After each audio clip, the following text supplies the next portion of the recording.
And all right. So, hello and welcome to Adventure on So Many Levels. We're going to play some Dungeons and Dragons. Yay!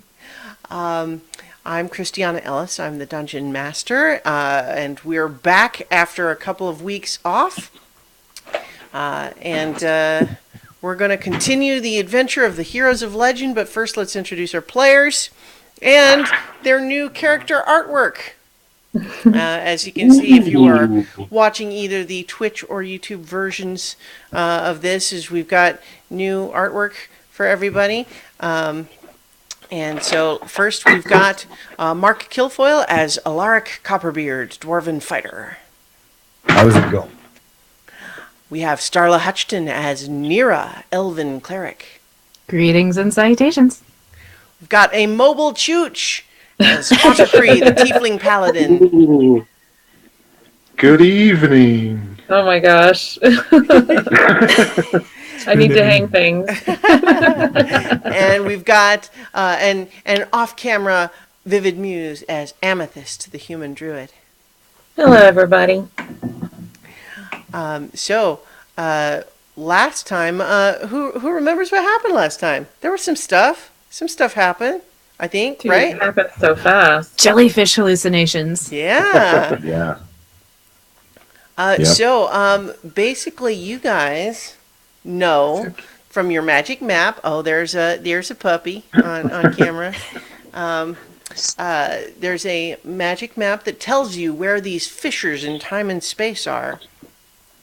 And you knew that there was one at the bottom of a lake, Lake Elamon. But you had been forewarned and been given ample opportunity since then to realize maybe the spirit of Lake Elamon is not super nice, or at the very least has some creepy stuff going on. And I'm playing with my camera settings even as I give the previously on. What am I doing? And so you guys decided to see, now I'm doing too many things at once. See, I'm trying to recap and tweet and adjust camera settings. What am I doing? You're trying to do things on so many levels. This is the problem. All right. So you guys decided to go and speak with this spirit and try to get this fissure closed. You jumped in a lake to do that. And so you sank down into the lake, having cast magically a water-breathing spell to allow you to breathe under the water. And you descended and descended and descended. And then all of a sudden you got enveloped by a giant jellyfish, which seemed to proceed to carry you ever deeper. But while engulfed in this enormous jellyfish, you found yourself each enduring strange visions. Alaric had a vision of his father who told him that his departure had ruined everything, and they fought until Alaric fell. Otterkey had a vision of his mother who told him that his true father was the demon that had in fact been sealed within the stolen moment. And they fought, but he escaped through the portal. Amethyst had a vision of a forest in which she was not welcome. She was told by one of the spirits there that she was tainted and she didn't have her memories because she had chosen to forget them. Burn! She fought that spirit, but fell. Nira had a vision of her patron spirit, Rushama, who didn't look quite himself, and he was telling her that she had no choice. She was to do as she was told. And she resisted this impulse and got a feeling that maybe this vision was not really Rushama. And in offering a prayer she has known since childhood, she received a hint that she should look through her verity ring, which lets her see through some illusions, revealing that in fact it was the spirit of Lake Elamon in disguise. And then you all awoke, but with Amethyst and Alaric still somewhat shaken by these strange visions. You reached the bottom of the lake and were escorted to a temple very much like the one on the surface by a crew of strange fishy humanoids. And they ushered you into this temple chamber where you spoke with the spirit of Lake Elamon, who had sealed the fisher in what looked to be an ordinary cage, but which proved difficult to misty step into, as Ottercree discovered. The spirit told you a lot of things. Hard to know what's true, what's not, when speaking with a spirit which is tens of thousands of years old at least. But it told you that what you've been doing, going around sealing rifts, was ultimately futile because it would just open others elsewhere every time you closed one. He also told you that the Stolen Moment artifact itself was stolen by Melicanth and her companions from the Fey lords and ladies, and they wanted it back. He also warned that it must not be allowed to be recharged. And he told you he's not going to let you close the fissure, and offered that if you felt like helping to bring more of these fishy Kuo-Tua is what he called them. If you wanted to help bring more of them to this plane, he would reward you. But you guys were not particularly inclined to accept the spirit's offer. And that's about where we left you, except that there was one last little thing that happened, which was a strange, whispery little voice came upon you as you started to leave, saying, "So it looks like you've got a problem with the spirit of Lake Elamon being all-powerful. How about we do something about that?" Cliffhangering bastard. And so let's go ahead and start our tabletop audio. If you guys want to participate with tabletopaudio.com, you can go to tabletopaudio.com. And the first track we're going to be playing is called Rise of the Ancients. I'm going to start that now. And that's an excellent site for D&D ambiances if you guys want to check it out. It's free if you give them credit. Ta-da! So. Definitely free for you. So. Can I ask a question on mechanics? Yes. So we leveled last session. But we do not get access to the new spells and stuff until after our next rest, correct? That's how we've been doing it? Yeah. Okay. You know what? I'm gonna just actually go ahead and say that you're good. It's been a little bit of a complicated thing happening here, but I'm gonna say that you're just, to avoid complication, since you've updated your character sheets already, trying to remember what you can do and what your scores were and all of that. Let's not mess with that. Let's just say you're level 8 now. Good to go. Bing. Got it. Thank you. Good job. Indeed. So, you guys have just left the this underwater temple at the bottom of Lake Elamon. Those of you with dark vision need it, because you're so far down, it's dark. Those of you, Amethyst, without dark vision, are presumably wearing your goggles of night seeing. Most definitely. Am I still giant? You are still giant for now. All right, so it's not midnight yet. Not yet. But you left the temple, found that these Kuo-Tua that had urged you inside the temple at first are hanging out to see what you guys are going to do, but are not otherwise pressuring you in any particular way. But they are also watching you carefully, and you hear kind of the whispery voice again and say, "So, what do you think? You're interested?"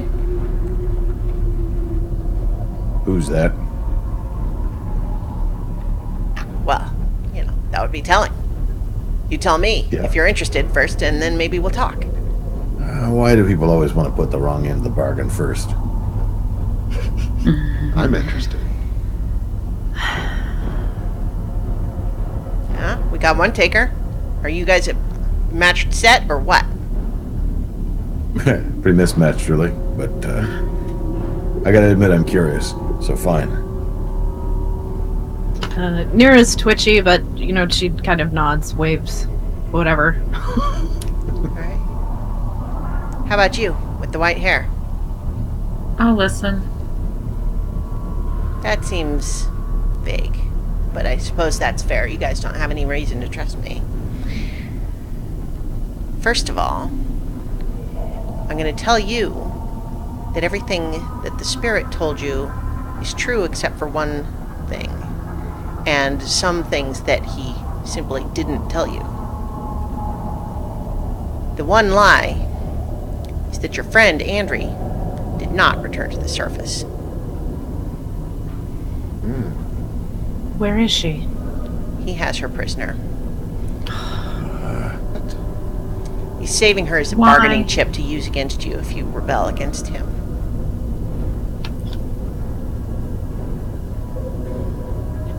He knows that if you managed to actually reach the fissure, he has many defenses, many that you didn't even see, but, as a safeguard, he wanted to have something else to use as leverage against you. Where's he holding her? Well, not anywhere easy to get. Well, obviously. But how do we know you're telling the truth? Well, that's complicated. But for one, I can give you this little bit of encouragement, is to tell you something you probably already suspect, which is that the Spirit can read your minds. Yeah, that I kind of knew. But he can't read them right now because of me. And we're just supposed to believe that? How can I prove it? You could start by giving us a name or something. I Well- hate talking about disembodied things. See, that's complicated too. It's not that I'm being cagey like I don't want you to know, it's that I don't precisely have one. Well, how should we address you? Or even where. Also that. So, how familiar are you guys with the Kuo-toa? Do you know anything other than what the Spirit told you?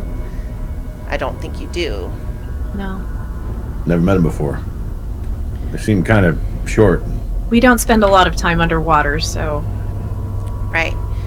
Well, they are very unusual in that something about them, they're mortal creatures, not spirits, and yet they seem to be able to just manufacture spiritual energy at levels exponentially greater than most normal creatures. They can almost just will spirits into existence just by wanting them to exist. It's a little more complicated than that, but that's the gist of it. And that's where I come in. You see, the Kuo-toa were escaping these strange monsters that invaded their own plane through a fissure like these, like the ones you know. And they were fleeing, and they told a story of a spirit that came to help them. And another fissure opened, and it was the spirit of Lake Elamon that guided them through here to safety. But the thing is, they don't want to be here.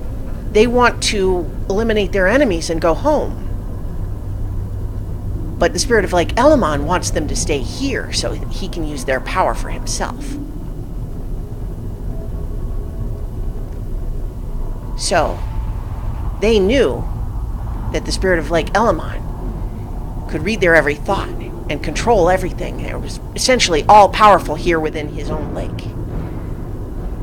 But they were permitted to occasionally go back into their own plane on rescue missions to try to bring more of their fellows here. And while they were over there, they came up with a plan. They needed a back door, if you will. And so they created me. I'm kind of the spirit of Lake Elamon, but a separate piece that he can't sense. You're a door? Metaphorical. Yeah, metaphorical. The point is, I know what he knows. And I can't do everything that he does, but what I can do is make him not see things and not know things. So I have a question. If we close that fissure, are the Koatoa trapped here? The ones that are here now are, and the ones that are in their other plane are trapped there with their enemies.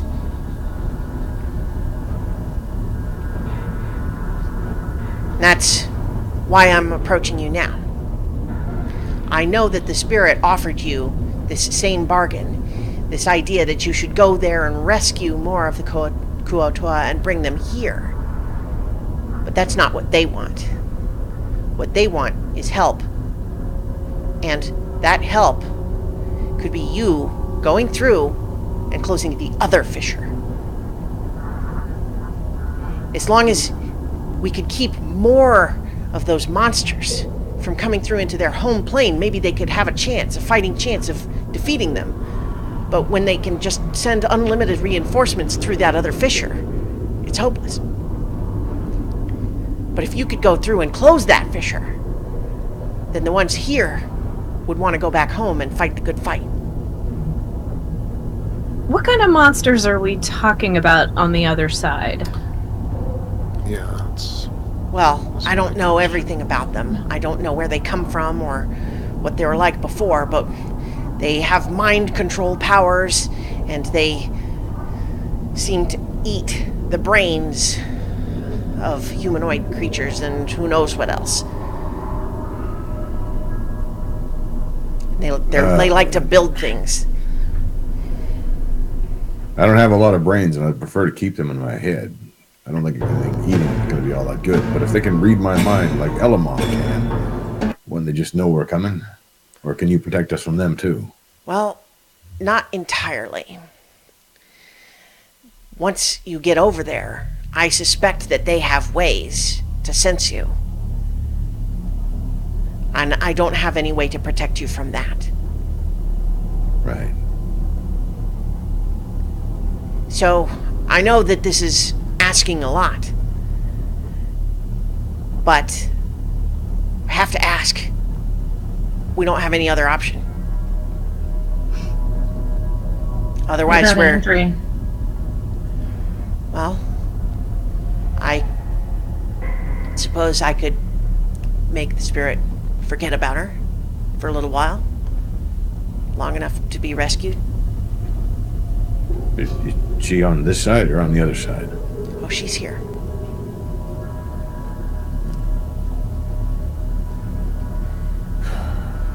So, side note, out of character, I really don't want to go fight mind flayers. I've already had one character much suck no. the brains out. I'm not sure if I'm really keen to jump back into that. In my mind, we were already somewhere else, but then she threw Andrea in there, and I mean, guys. Andrew. I know this is a lot to ask for you guys, and I wish there was some other option. What makes you think we can do that? I mean, we didn't do so well against Elamon and his mind twisty things. These things sound like they're bad enough.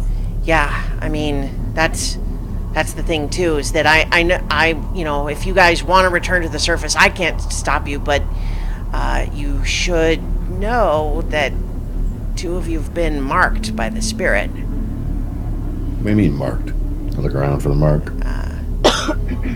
The two of I don't you see that fell in your visions, the ones that if you were defeated by what you saw in that vision.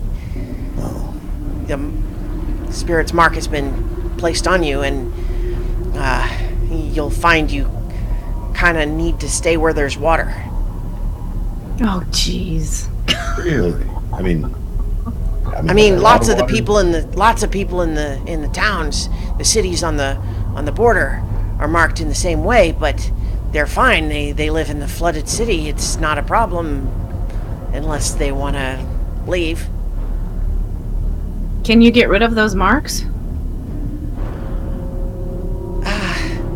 Defeat the spirit. Well, here's the thing. I could, but But you're not going to. That's not in we your need your interest. help. I get it. I get it. So if we The help other you, thing will is, you it's- remove it's- the marks? It's not even as simple as that. The spirit That simple? would be able to tell. That would be something I wouldn't be able to hide from him. It's kind of like an illusion what I do, but something that integral to its understanding of you. It would be hard to hide that. Not forever. It would know as soon as you left my area of control. So, what happens if I'm not near water then? If I'm marked? Your skin will start to dry out and burn.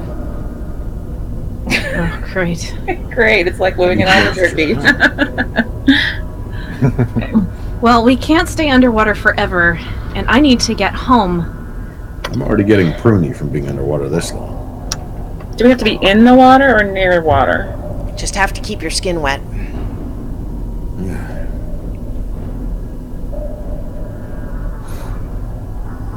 All right. So, how many of Okay. these things are we talking about? Probably a lot. But you don't have to fight or defeat them all. Like I said, if you can just get to that fissure and close it, and then come back, that would be enough. How far away is the fissure? Well,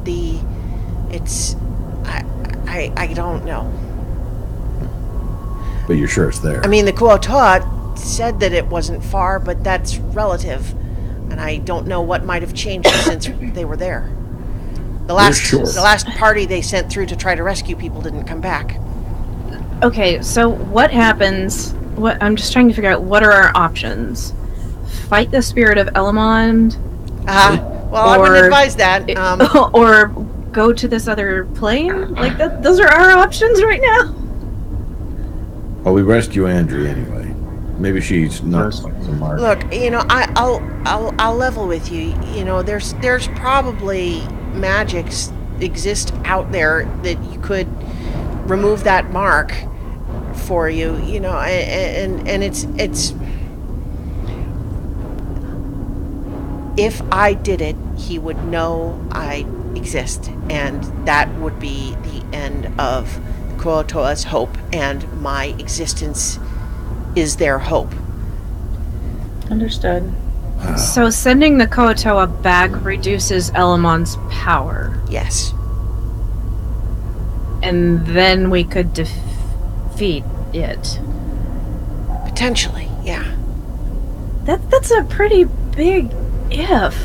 What about all that other stuff it was saying, though? The stuff about closing portals is bad.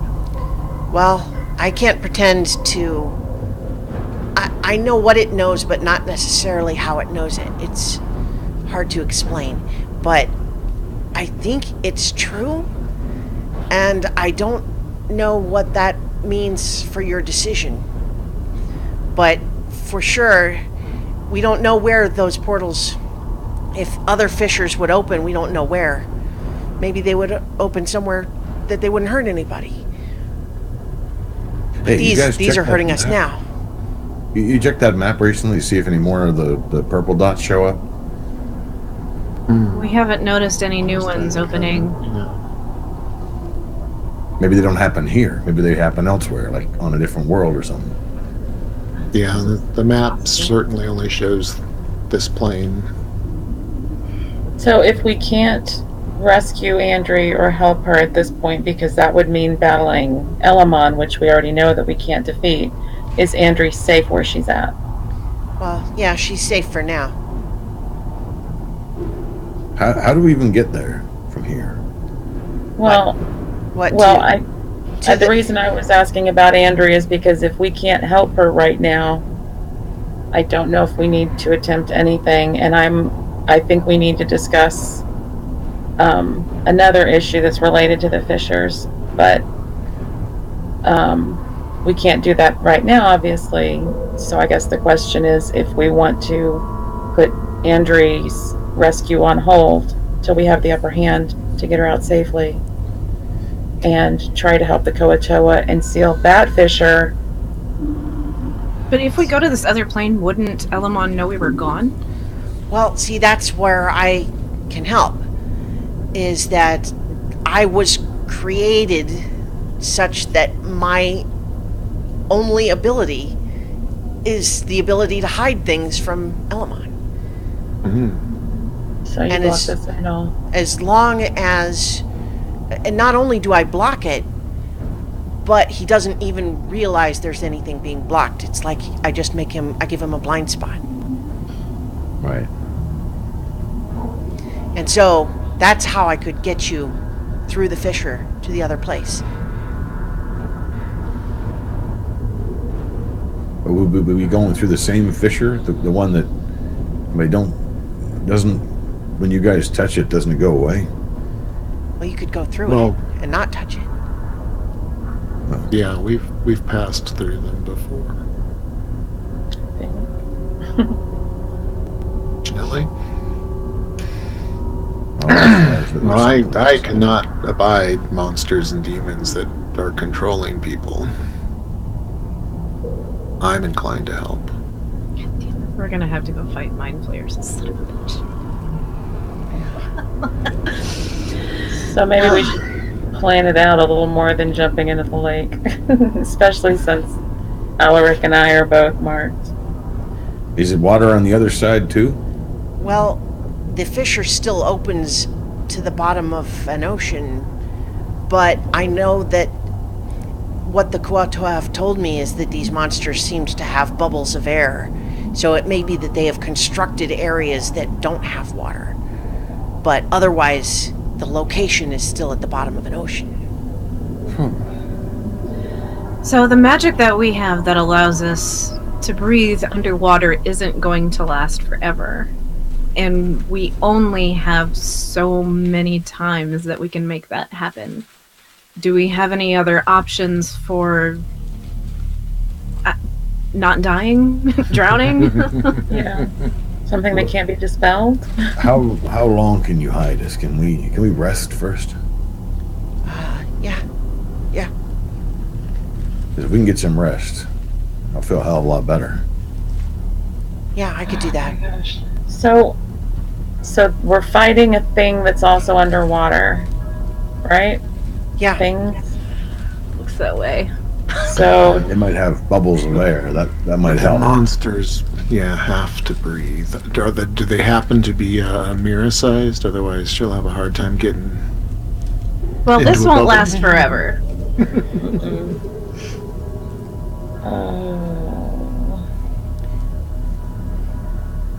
Okay, so let's get somewhere safe that we can rest, I guess. Yeah, Somewhere if you we follow can follow the storyteller, she'll take you to one of the places where the Kuatoa live. Who? Keeps them out of the currents. The storyteller. She's the one that led the ritual that created me. Who's that? So I'm looking And then around. as you look around, one of the fish people who's holding sort of a strangely, it looks like sort of a trident carved out of crystal, and sort of floats towards you and just nods and kind of Blub blub blub. Did you understand that? Anybody else understand that? No. no. she says you're welcome to stay. Oh, you can translate. Well, what choice do we have? A lot of bad ones. Listen, look, obviously we are invested in wanting you to be successful. Your friend, is she a good fighter? Oh yeah. Yes. She can hold her Crap. own. I could maybe help Oh, you mine. rescue her first, if you promise that you won't just turn around and leave. From the sound of it, I haven't got much choice. Andrew's worth it for Make me. that promise. We're gonna do that first. We're gonna rest first. Well, I think you rest first. We could rescue her on the way to the fissure. Yeah, and we'll make a plan. That'd be strange. Right. Let's try something new.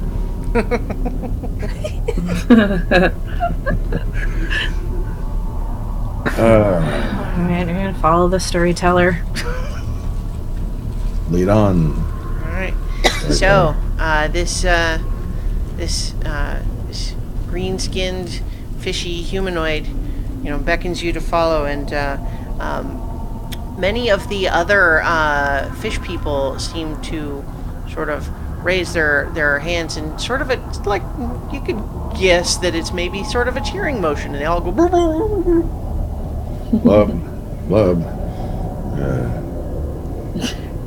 And they take you to it's surprisingly house-like.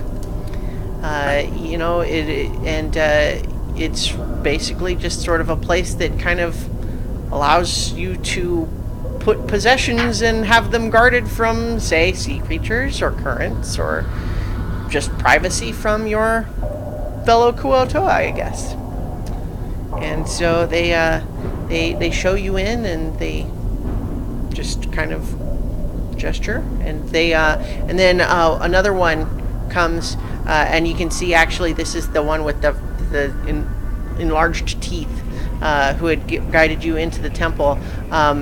Brings you. It's sort of a 5-pointed sort of fishing spear, and each spear has a different kind of fish impaled on it, and she offers it to you. Is it cooked at all? It is. Some of them are still twitching on the spear. Well, there's a coastal delicacy I heard some humans talk about once. Seishi, I think it was called. I'll give her a try. I'll grab one. I can warm it up at least a little bit. I'll use prestidigitation at least to warm it. Won't Ooh, cook it at can I all. use Sacred Flame and cook the fish? Yeah, it's radiant. So it's radiant fire, not yeah. I get out my s'more stick and put my fish on it, and I wait for Nira to fire up. You know what? I can do that too. I put the fish over one side that doesn't look too flammable. And I'm going to try to use chromatic orb. Chromatic. Okay. Well, That chromatic was enough orb, for I the think finish at the end.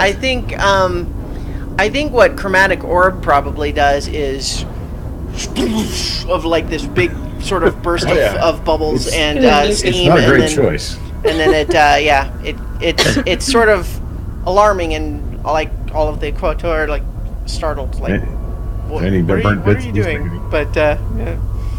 It doesn't seem to have cooked the fish terribly. That- How does it taste? Let's try Sacred Flamed fish. Yeah. Pick It's one not up. bad. End of a jab. It tastes like fish. It's cooked fish. I mean, that's what it is. So there's nothing terribly surprising there. Extremely fresh. Hey, Have we offended our animals. hosts? What, by cooking it? Yeah. No, they think you're pretty weird already, it seems. Sweet. I didn't cook it so much as explode it, and I don't think There's always one. I don't have all the fancy tricks you guys do. Exploding fish. Hey, Amethyst, are we going to drown? I think water breathing is 24 hours, right? Yeah, 24 hours. I have no idea how much time has passed, though. Weren't we using your giant woman status as your guide? Well, the water breathing thing you did like in the afternoon before we jumped in the lake. Right. Yeah, so that, before you jumped in, the giant size had been about midnight, and then water breathing had been like 1 p.m. like the next day. Oh yeah, it's bound to be time to do it again, right? Well, Well, it she's still still should have, like, giant. 12 so, hours. Yeah. At least. Yeah. If I'm not going to drown, then I'm going to sleep. So when I shrink back down, you're halfway through your spell. About. Cool. After that, I don't know how you tell. Which actually means that if you take a long rest now, you're pretty much guaranteed that it won't run out before you finish a long rest. Cool. Okay. Are you guys going to go ahead and take that long rest right now then? Do we want to do watches, or do we trust our unnamed friend? We don't have a name, do I'm we? not worried about it. I think I want to Feel call safe. it Elamini. Do what? Call what? Elamini? I Elamini. want to call it Elamini. Ha, I like that. See? Elamon and Elamini. It makes sense. Look, if anything is going to come and stab us in the dark, it's just going to do it anyway. I'm not going to lose any sleep over it. Literally. So Right. if I can learn one more 4th level spell, do you guys remember when Melicanth, when the gates were being attacked, and she disappeared that guy for a minute? Yeah. I can do that one. Do you want me to take it? Might be useful. It's also what she used on Jinxie. Mm-hmm. Seemed very You said powerful. disappeared for a minute. Like, where do they go? Well, okay, so they go to either the plane that they're from, I think, because I think that's what she did to Jinxie, They right? go to another plane. I don't A think different it's plane of necess- existence. Yeah, Mm-hmm. not necessarily their own, or Right. Well, so the way this spell works, because Nira, if she's able to learn it, would know, is that if you are casting it on something that is not from the plane you are currently on, and you hold the spell for the full duration, it will stay there. Stay on its own plane. If it is from the plane that you are on when you cast it, it goes to like a little pocket dimension, but it will definitely pop back even if you hold it the whole whole duration. So, if these things, monsters, aren't from this place, because they said it was giving them, they had reinforcements through the other portal, the other fissure thing, then sending them away is going to keep them away. Until they come back to the portal. That could be kind of embarrassing. I think so. That sounds like a good keeper. Yeah, I think I'll take that one. Okay. So, how many spell slots? 3 and 2. Okay, so I get 2 for level 4. Okay. Wait, is that 2 uses or? Yeah, it probably means I think you have 2 level 4 spell slots. Is that right? That actually, Yeah. that's what I've got now. I went from 1 to 2 Okay. spell slots. So does that mean I can use up to 2 level 4 spells? Right. Okay. Just And wanted to Mark make sure. said that he read that we did increase. We get to learn another level 4 spell as well. Yeah. Well, so remember the number of spells that you can have prepared Right. for any right. I given was day being too specific. is based on, so for clerics, it is your wisdom modifier plus your cleric level. And so if your wisdom modifier went up, like if you just took I don't know if either of you used your ability score increase to improve your wisdom score. I actually haven't checked what you did for your level ups. But so your wisdom score modifier plus your cleric level, which is now 8, that's the number of spells that you can have prepared from your total list in each day. And So then I think the modifier plus the level. Okay. right. And I think it works the same for Otterkey, except that as a paladin, it's I think it's half his level plus his charisma modifier. Think so. I think. I just click spells in D&D Beyond until it runs out and they all gray out.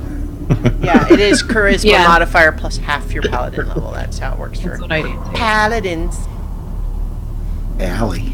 Pally. Here's your buddy, here's your pally. Oh no.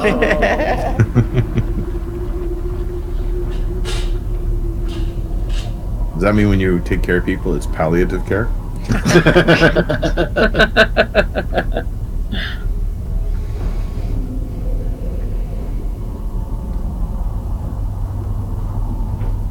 All right, so are you guys still picking your spells or doing your other long rest business?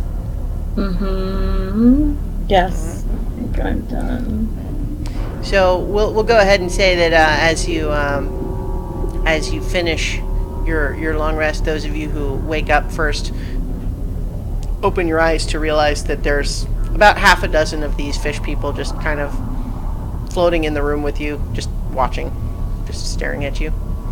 Love. They don't seem hostile. They're just interested. I don't suppose any of you speak common tongue. No, they don't. Sorry, but that's one I of try those. Dwarvish and Gnomish just in case.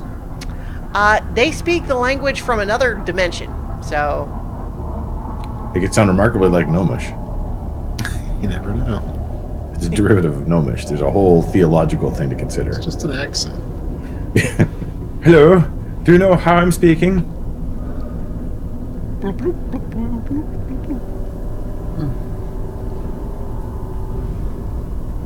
Do they offer more fish? do you want more fish? I kind of gesture. One of them nods and then leaves the little hut.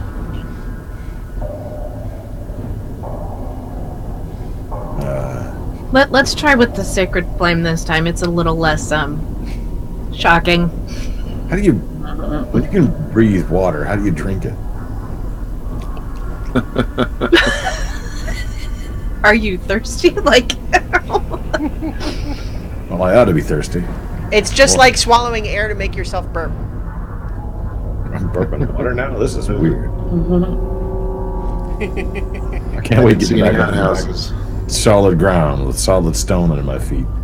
This is weird. If I float like this for too long, I'll forget how to walk. So Elamini jumps in and says, "So, you guys mentioned a plan. I hope you have one. I don't have one for you, I'm afraid. And I don't know what you're going to find exactly over there. Like I said, there had been several missions sent back and forth to rescue and bring back more people, and several of them were successful. But they reported each time that everything was a little bit more defended each time, and then the last raid didn't come back. And our storytellers was really disappointed. One of her oldest friends led the raid and carried, a precious spear that she gifted him, and she really wanted him to come back, and he didn't. can we?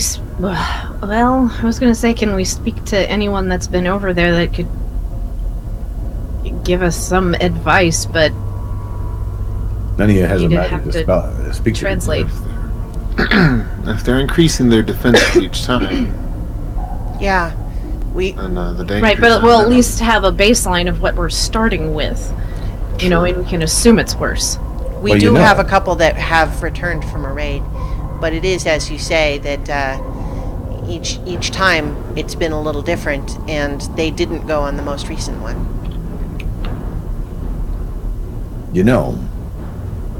We don't have to fight all of them. We don't even have to fight any of them necessarily. What we have to do is get one of the three of you people near the fissure, right? Mm-hmm. So why don't we do it like I did it in the mine? I survived for 4 years running away from the damn thing, setting up traps, setting up noises.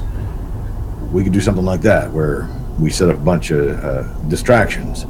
While they're going taking a look at those distractions, maybe they'll be a little weaker at the portal, and one of you could figure a way in. Maybe Amethyst, because you can become all kinds of animals, right? They might not think it's something unusual when a shark goes swimming by, or a guppy or whatever. Oh, recon. That's right. Yeah. Yes. Totally. I'm down for that. Just, I guess, Elamini, you aren't going with us, so are you? I can't. I'm sorry. I'm tied to the plane here. But I have been speaking with the storyteller last night about the problem, and I do think that I can offer you a charm of sorts that should still work while you're over there. It's not perfect, but I should be able to give each of you the ability to temporarily turn yourself invisible. Like That's invisible, visible, or mental invisible? Just visible, invisible, I'm afraid. That's not bad. I think that the creatures over there do have some ability to sense minds, and I don't know if I can shield you from that. But they do have their servants that can't do that. And you could at least hide from them. I'm just thinking, Amethyst, when you become an animal, do you take on its mind too? Could it tell any different? Christiana, what's the actual mechanic for that? Like, you keep your own mind, and so if, for example, a spell were to cast detect thoughts on you, it would detect your thoughts normally. right, in wild shape. And it uses my intelligence and all that kind of stuff, not like the fish thing. Right. Whereas polymorph, as a contrary example, would not be that way. Polymorph would show up as a regular animal. Well, maybe you can just try to think like a fish. Just think a lot of blubbing and eating small Just keep things. swimming. Just keep swimming. So if Amethyst is in a fish form, it could be possible for her to get close enough to the fisher, maybe, to just take care of it and get out. Maybe? I would have done it in the other room if that one hadn't been in a cage and an all-powerful god 5 feet away. So hopefully this doesn't have any challenges in the room like that. Yeah. It's bound to be protected at least a little bit. Right. But if we can distract them and get them pulled away from it, then you might be able to dive in, Right. give the thing the heave-ho. I also don't think they would have any way to know that you can close it. Yeah. I can also conjure some swimming mounts for you guys too, so you're not left at your swimming speed. That would help. Um, Is there a sneaky shark? there's a reef shark that that has a swim speed of 40 feet, and I believe it'll do what I tell it to do. Right, Christiana? If I tell it to follow their commands, if you do conjure. Yeah, I think that's reasonable. You conjure it, and it would technically be under your control, but I think it's Right. fair to say that you can tell it to take their instructions. yeah. Yeah. I might be better wandering around on foot myself. I don't really Well- get along with animals all that well. Well, they also have attacks, so they could defend you. And sharks actually have pack tactics as a special ability, so that they get advantage on attack rolls against anything that's attacking you. If it's within, if the sharks are within 5 feet of the creature and the ally isn't incapacitated, then you get advantage on rolls against the bad guys around you. But that's entirely up to you. You don't have to ride one. I can just summon them to protect you. Yeah, that's probably better. I think I want to try to hide anyway. We should be prepared for a fight as well. So if we can talk to one of these things that's been on a raid, one of these Koatoa that's been on a raid, then we can maybe get an idea of what they can do, what some of their attacks might be. What kind of monsters they are. Mm-hmm. Yeah. Yeah, I can bring one and temporarily create a telepathic link for you, so you can speak to them. That's not going to be weird. It's not any more weird than this. I mean, really, what's normal anymore? Come on. I know.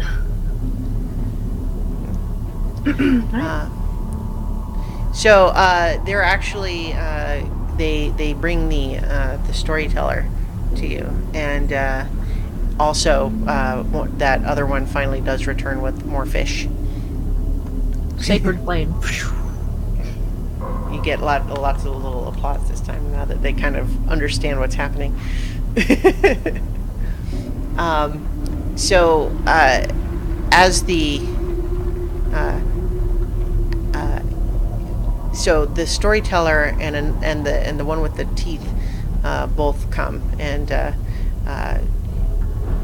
Elamini sort of feel a little bit of a like ripple through your mind, and then all of a sudden, even though like you're still hearing the sort of bloop bloop bloop bloop bloop, bloop sound, you now understand it. They have introduced themselves as Lavely the storyteller and Bala the biter. Yes! That is an amazing name. Well, I like to bite things, you see. Yeah, I don't bite things, but, you know, shocking things is kind of the same thing, I guess. I suppose that's all right. There's an eel that can shock. Is it like that? Little bit, yeah. All right, now that we got that It's out like of the way. air bites you. It's great. See, air. That's Or water, as it would. Anyway.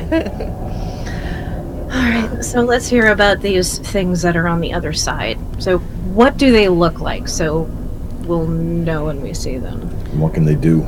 So we're getting bit by them.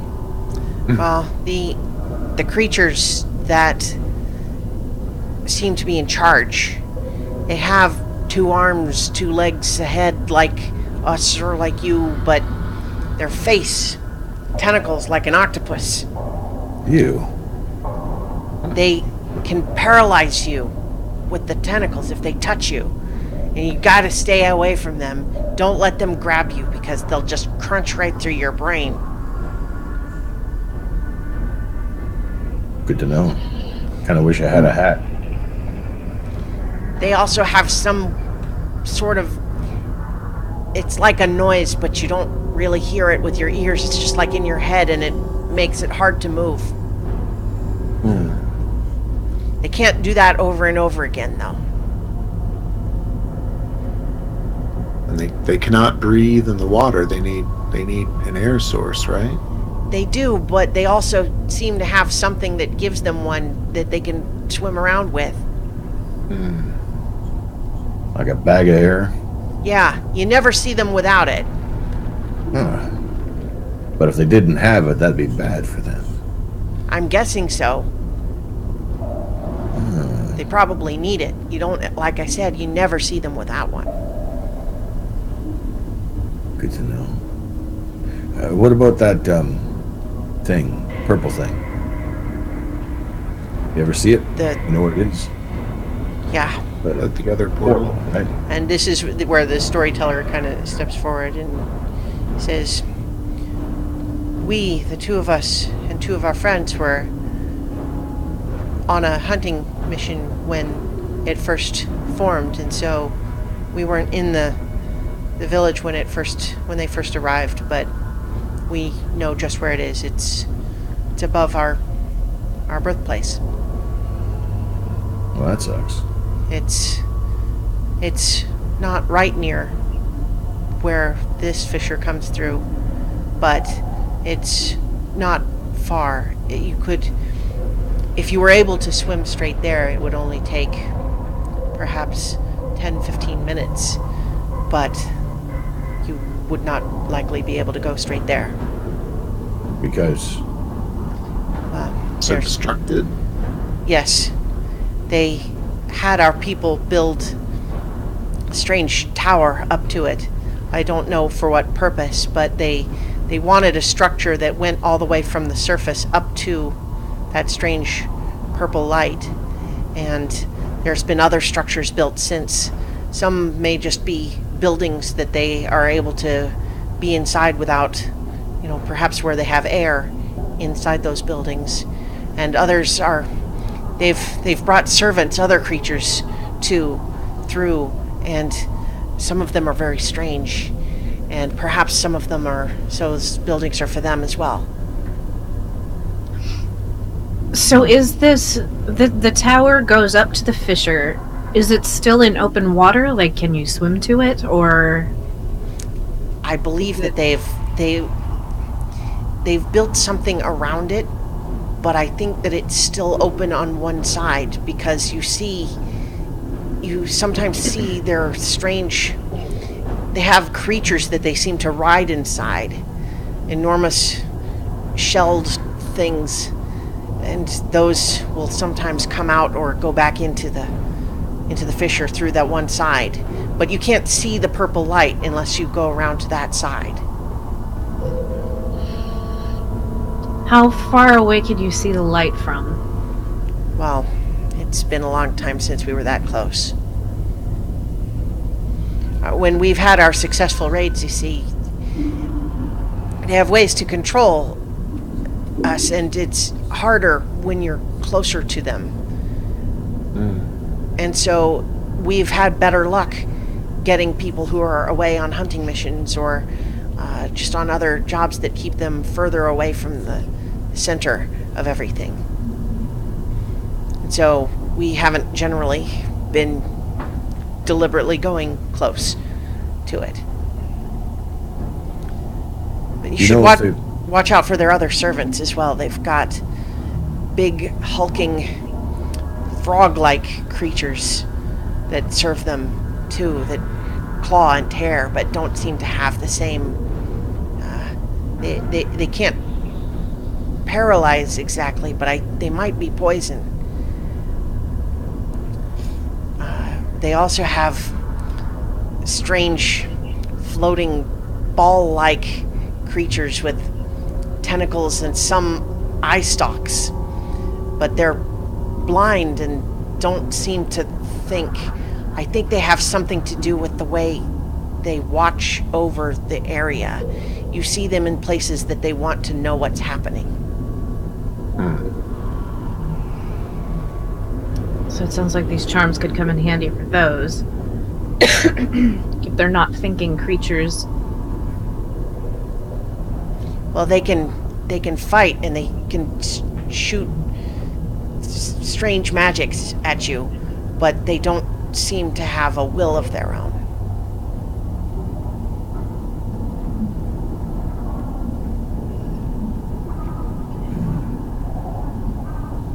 And do all of them guard around this tower and the fissure? How many? Any idea? Roughly. 100? Enough that you 5? don't want to try to fight all of them, I think.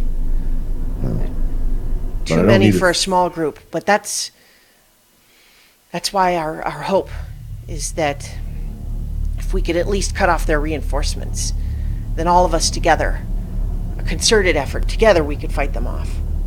As long as they can't just keep sending in endless reinforcements. There was a trader I met once, Bard really. And he says, I don't have to fool all the people all the time, and just got to fool enough of them for some of the time. So if I don't need to fight them all, that's fine. If I need to fool enough of them, that's what I got to do. We should fetch Andrew before we go too much further. And see Hopefully if we she's in good shape. and hopefully we can get more Koatoa to help us fight, to come back with us. Elamini kind of pipes up at that point and just says, well, I could maybe send 1 or 2 with you, but I worry that if it's a sneaking mission, the more people there are, the more likely you are to be seen, but I'll let you make that decision. Lably and Bala could accompany you if you wish. There's more Kuatoa on the other side, though, right? So they'd fit in. They might be able to rally people, get a few more out. Potentially. But that's hard.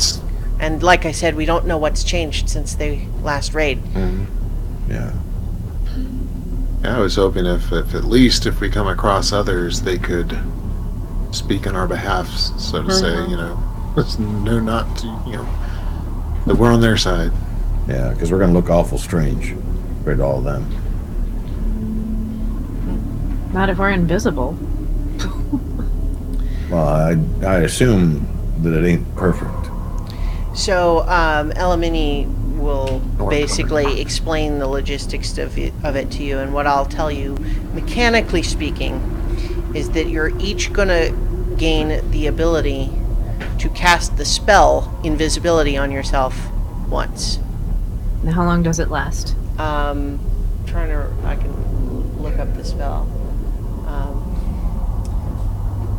I believe I want to say it's longer It's an than hour. Yeah, let's see. I didn't have it pulled up. If you do anything, it's Right. Yeah. So if you make an attack or so it lasts an hour, and it does not block sound, just sight. And if you attack or cast a spell, it will end. so don't fart. Well, you can fart, just don't attack or cast a spell. Make it a silent one. Right. And you would, if you wished, be able to have, you would each be able to cast it on yourself once. Or if you wanted, one person could cast it on someone else. Will we have one for Andrea as well? Yes. Provided she's good enough to come with us. I think she should be okay, physically at least. Yeah, it's the rest of her I kind of worried about too. Well, you should be prepared that she's not suffering right now because she's been given a vision that she has what she wants. Oh hell. So if we wake her up, she'll realize that it was only a vision. Ouch. That's gonna hurt. It's like Desire Demons in Dragon Age. You sure we want to do this?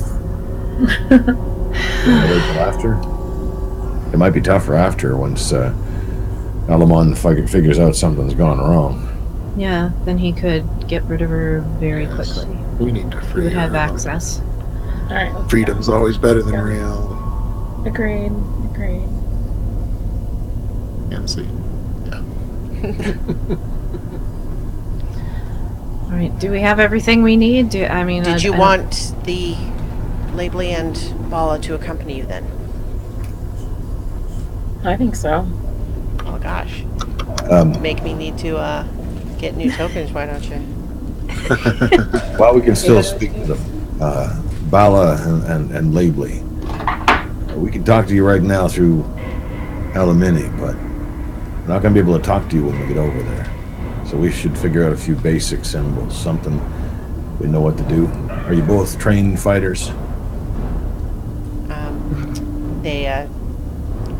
Yes. Okay. And we don't have to do it in real time, but I'll try to work out a few reasonable symbols. Okay. Kind of battlefield style symbols. Sure. Go, stand, wait, hide, attack, that sort of stuff. Get the semaphore flags out going, and semaphore flags underwater should be fun. And also, we need to explain that we're going to be counting on them to try and, where it's wise, to recruit other Koatoa to help our cause. And why? Just like they know those folks the best, but like if we get over there and they notice something is legit wrong, then communication is going to be a problem. So I'm glad you're figuring that out. Well, but if those other Koatoa, especially the closer we get to the fissure, these other creatures control the Koatoa, right? So that it might not actually be wise to interact with others while we're there, because we don't know who is under that influence. They tell you we would have to be very careful in interacting with any of them, because if they are under control, they would definitely reveal us. So I think avoidance is probably the best plan. So we give a symbol to them for friend or foe essentially among the Koatoa. So if they say this person's babbling nonsense, foe, or at least leave them alone. But this person seems to be on our side, friend. So we can at least identify, because we can't talk to the Koatoa when we get over there either, but these folks can. Maybe they can inspire enough belief to create a little resistance. And I don't mean metaphorically either.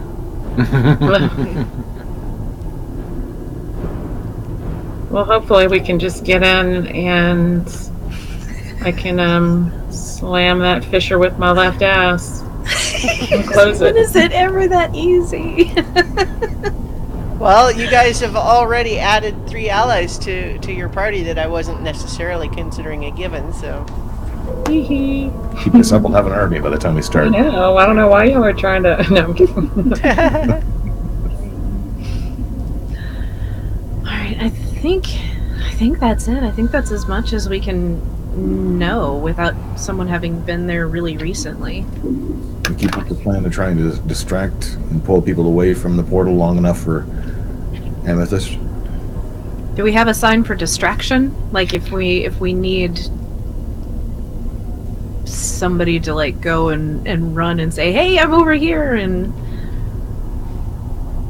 Do the ones that are under control look any different from the ones that aren't under control? 'Cause it could be the prisoner routine. They don't look visually different, but they might. So potentially they wouldn't know that we aren't under control. Right. But we will have to assume that any of them that are there are under control. Right. But if they don't know you're not under control, you could be caught. You could have caught this strange and hairy surface dweller down the end of it. Maybe, but they used us as just workers. I don't know that they would trust that we would be in charge of anything. But you don't have to fool the weird guys. You just have to fool the other Koatoa. Maybe. Might get us closer. Might not work. I'll put that on a B or a C plan. there's always get help. If it's Get after help. the C plan, Get help. Hey, get is he help. under the C plan? At that point, no. All right. In the chat, Prince Justin likes your prisoner reference. Do y'all want sharks or anything? Well, we're Dolphins aren't gonna attack as well, but yeah. gonna get Andrea first, right? Yes, Yeah, but let's that's hang on on the to way. the- She's being kept not far from From the gate. the fisher, and I think the best plan would be to have essentially just a smooth go straight to her, wake her up, go straight to the fisher. Mhm. It'll be easier to keep you hidden if you don't interact with much or take too long. Okay, how do we wake her up? Like, can we just shake her awake, or is there something? When I extend my my hiding ability over her, it will end the vision she's being given, and Elamon won't realize that I'm doing it. So that's what will wake her up, but she will likely be disoriented when that happens, and so I wouldn't want to do it when she's alone. One of us definitely needs to be with her when she wakes up. Maybe And- carry her out if need be. I'm she- almost. Well, yeah. Is she being guarded by anything or tied up or anything? Spirit of Lake Elamon is used to knowing everything. He can't even conceive that there would be something he wouldn't know within his territory. That's kind of how I work. All right. And once we're through the portal, that's no longer his territory, right? Yeah. Great. He was able to reach through to rescue the original Koatoa, but his powers do not extend into the other plane. So I think I'm gonna go ahead and change into the. I'm gonna wild shape into an octopus before, like, right as we're leaving to go get Andrea. Because if it's near the fisher, I think I'm probably gonna skate on the edge of it and just be ready to bolt straight for the fisher if anything happens. If Andrea starts yelling or anything like that, is that cool with you guys? Does that make sense? Yeah. It gives me a The boost. rest of us won't be animals, though, and we'll be moving slower. So, I don't know. I think I would hold on to your spells until we start needing them, like really needing them.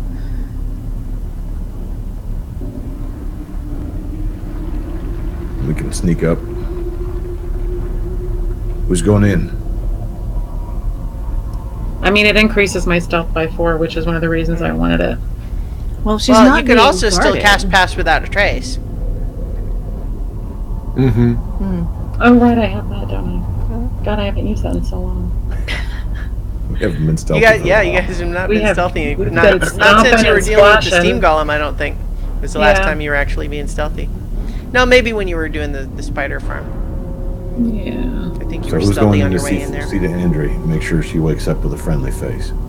I recommend that you stay together throughout the mission. Oh, okay. Yeah, easier for him to hide us all at once than separately. Oh yeah, that thing. All I'm not right. used to that sort of thing. I used to hide myself.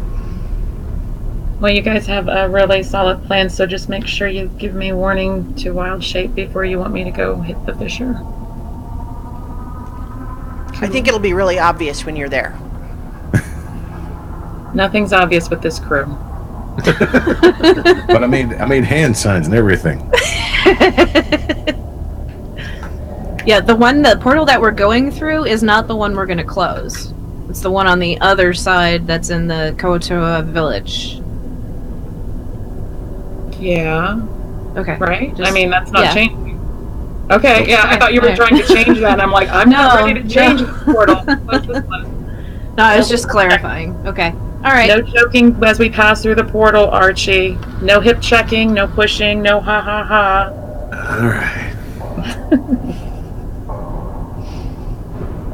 All right, let's see if we can do this Let's do it. for Andre. So just because I'm improvising these tokens and I didn't have them pre-prepared, this is Bala, Bala the Biter, and this is Labely the Storyteller. Adorable. For when we get there. All right, so you are going together. It's not far to back to the temple, which is where Elamini leads you. And in fact, you've still never seen any sort of visual or physical manifestation of Elamini. He's just always been a whispery voice in your head, but you nonetheless feel kind of almost telepathically you're being given just little tugs that you know where you're going, and this tugging leads you actually back through the front entrance of that temple, back through the same pathway, but this time when you emerge into that central chamber, it does not look like it did before. Instead of being just the room that you expected and saw before, it now seems to be an opening with a vast chasm below that goes even further, and you can see glimmering down, halfway down within this chasm, you see glimmering purple light, and says, "There's the Fisher, but first, your friend." And kind of tugs you, basically floating down to kind of start descending into this chasm. And as you're gradually descending, you find that there's sort of a cave opening in there. And as you pass through this narrow cave, it's basically only wide enough for you to go single file, but you realize that there's a place where the surface breaches. Like there's an air pocket. And you guide up through there, and it leads to a small room where you see not only Andre, but about a dozen other humanoids all laying unconscious. Oh crap! When you say humanoids, what do they look like? Are they dwarves? Yeah, basically surface folk. surface folk. of various races, and one of them One looks of a them little is a bit familiar. half-elf? Yeah, yep. Callista Oh. is there, Lick unconscious. her throat in her sleep. Oh, that's tempting. Oh, he'd know if I did it, though. God dang it. Not if Elamini makes him forget her. Not forever. Okay, so if We'll be we back. wake her up, do all these other creatures wake up? Is the thing. Like No, you walk- I will. I will be extending my cloak over just your friend. All right. You know the nice thing about all this is when we come back through that fissure, this cave ain't far away. And I don't mind doing a little business on the way out. Murdering her in her sleep seems really, really cold. We'll see. She tried to drown us all. Oh, I know. All right. We'll see. All right. All right. Are you ready? Should we cover her mouth in case she screams or anything? Well, Shock. it's fine if she does. I don't mean that in a moral sense, but no one will hear her. Oh, didn't wake up. No, right, because you do got to do the mind thing. All right. Right. And Elamon, no one can hear you scream.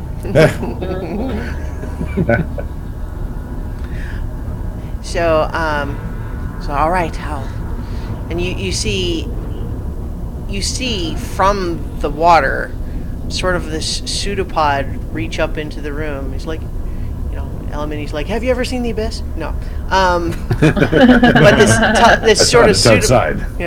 pseudopod of water kind of reaches up and then briefly sort of envelops Andri, and then sort of just settles down over her, and all of a sudden her eyes bolt open and she sits up, gasping and sputtering. Okay. You're there. Where am I? Where? Amethyst, Nira? Okay. You're okay. You're okay. We're here. You're okay. You're in the real world. We got you. Real? You were asleep. We're right here. Oh, I'm so sorry. Are you okay? I don't know. Oh, Wherever you I thought you thought- were, that was just a dream. Sorry. I'm sure you're right. It had to be. It was, Too good to be true. yeah. Yeah, if it's a good place, we can get back there in the real world. Well, they say you can't go home again. I Well, don't think your home's not going in that anywhere. dream, I could. Yeah. You can if you want. We've got stuff to do right now, though, and we need the Andri brush gather that, well, kicks ass. Are you that one again? Are we kicking ass of whoever did that to me? That's the plan. Eventually. We got a few other asses to kick along the way. It's kind of a tower of asses. Cascade of asses. Waterfall, if you We have will. a solid plan, though, to defeat him. Well, She kind of narrows her eyes. Is like, yeah. Whoa. As much as we Really? plan. Yeah. We got a notion. We've got an outline. Way better than jumping into the lake. Way better than that. That was crazy sauce. Yeah, it's jumping into a hole instead. It's much better than jumping into a lake. Can you still, Amethyst? Is your spell still helping her breathe? Or we got to do that again. well, for that matter. You know what? I should have said. Nira's giant size did wear off overnight when you were having your long rest. Yeah. So you guys would know that you're probably due for a re-up anyway. Yeah. I'm gonna cast it now. Yeah. Now that she's here. All right. Oh. So you once again Stuff. cast water breathing on the five of you, and the Labely and Bala are not needed in that because they already breathe water. But Elamini assures you that they are actually also able to breathe air. They don't like it as much, but they technically are, able to breathe air. They don't. They are amphibious technically. Gotcha. Well, that's handy. But they're kind of the attitude, why would you breathe air when you can breathe water? Right. It's so They're much born that way, obviously it's not my better. fault. Has Andrew got her things? Yeah, her stuff is all on her. All right. Really sorry to do this, but we need to away quickly. Okay, well, I'm a We'll little explain on the way. wobbly, but I feel okay. I'm Okay, gonna. just- I need to cast Pass Without a Trace at this point, I think. And Elamini says, yeah, there's nothing else here between you and the fissure, and I'll hold it open for you to make sure there's room to go through without, whatever it is that you guys do. All right. All right. Let's dive. Dive. Okay. So you guys make your way back out through that cave. Andri now accompanying you, and with your new Kuatoa friends. That's hard to say a lot. KTs. KTs. So they accompany you, and you're all kind of floating around this fissure. Archie, you still sink more than float unless you're really working at it. So I would imagine you're kind of hanging onto the side of the cliff near it. And so Elamini just says, okay, so since this is kind of the moment of truth, let me just remind you, I don't actually know what's right on the other side. So be prepared for anything, I guess. Their specialty. Yeah, the Hey, last we raid just jumped in a lake didn't with come back, so Kind of need a new tattoo that says "Be prepared" or something. All right. all right. So who's going first? The spirit can kind of open it enough for one person at a time to go through. I'll slowly charge through. I'll go Slowly behind you. charge. All right. So Archie first, then Nira, I'll go in. then all right, then Alaric. I think Andrew's probably willing to head on in after that. Yeah, I'm behind Andri. I'm assuming that we've given Andri the rough outline of what we're doing as we've traveled. She's not just like We said we explained All along right. the way. That was like Yeah. 2 minutes. Or 30 seconds, actually. she's Well, she's a go along to get along kind of girl. As long as we can point her in the right direction.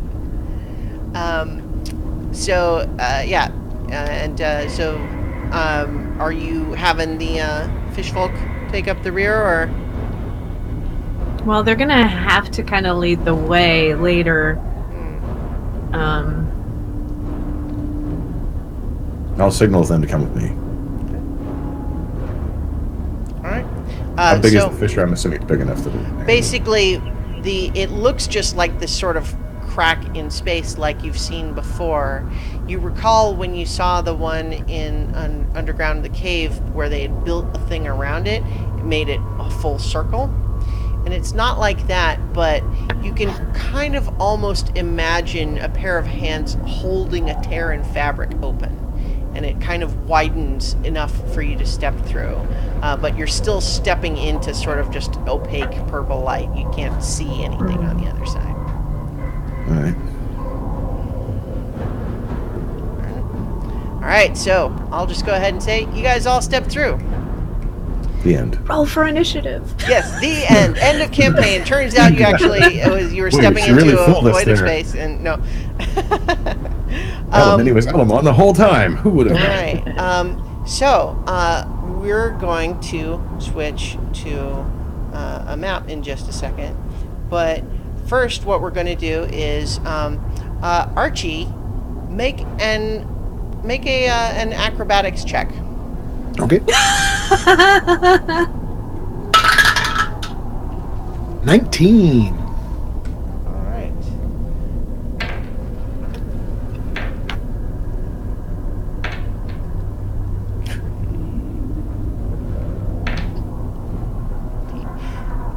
As soon as you step through the portal, you realize two things. First, you're no longer underwater. There's air. Next, there's no floor.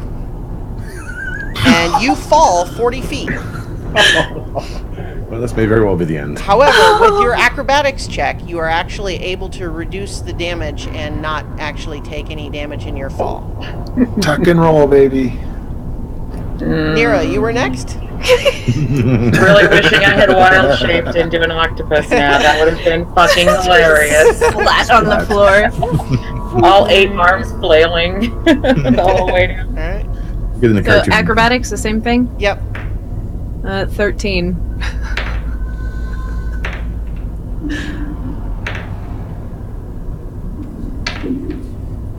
You take 3 points of bludgeoning damage as you fall 40 feet, emerging from this. All right. So we'll go. I'm gonna do the KTs and Andri all at once, but Haven't they been through this before? Didn't they know? it's not always There the was same. a change. Oh, it's not the same. Yeah, Oh. yeah. Oops. Yeah. All they know is that the last raid they sent through didn't come back. Right. Increasing defenses. So, Alaric, acrobatics. Oh yeah. 23. All right. 23. Yeah, I think there's a remote chance that you could take 1 bludgeoning damage. Nope. Yeah, you land safely with that. You basically, those of you who are succeeding in your checks here, essentially kind of you're coming through with some lateral momentum, and so you're kind of springing off the side of this shaft that you're falling through, that I'll describe more in a moment, and just sort of managing to slow your fall enough by kind of sliding down the side a little bit. Can I help catch the 3 small ones that are coming after? Yeah, we'll say And you can do Amethyst, that actually. in a moment. Yeah, so Amethyst, next, your check. 8.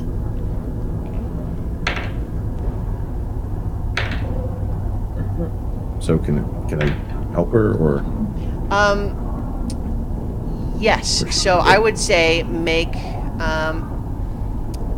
a dexterity check, or no, make a strength check to try to catch her. Total of 20. Oh well, yeah, you catch her. Shunk. Woo! All right. Watch that first step. Thanks, That's a killer. handsome. I think Andri actually was next in the order, but we'll have her do that in just a moment here. So, her acrobatics. If only we'd gone through all at the same time. I just realized. I still have Featherfall.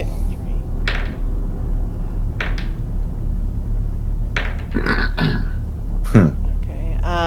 Andri actually lands safely.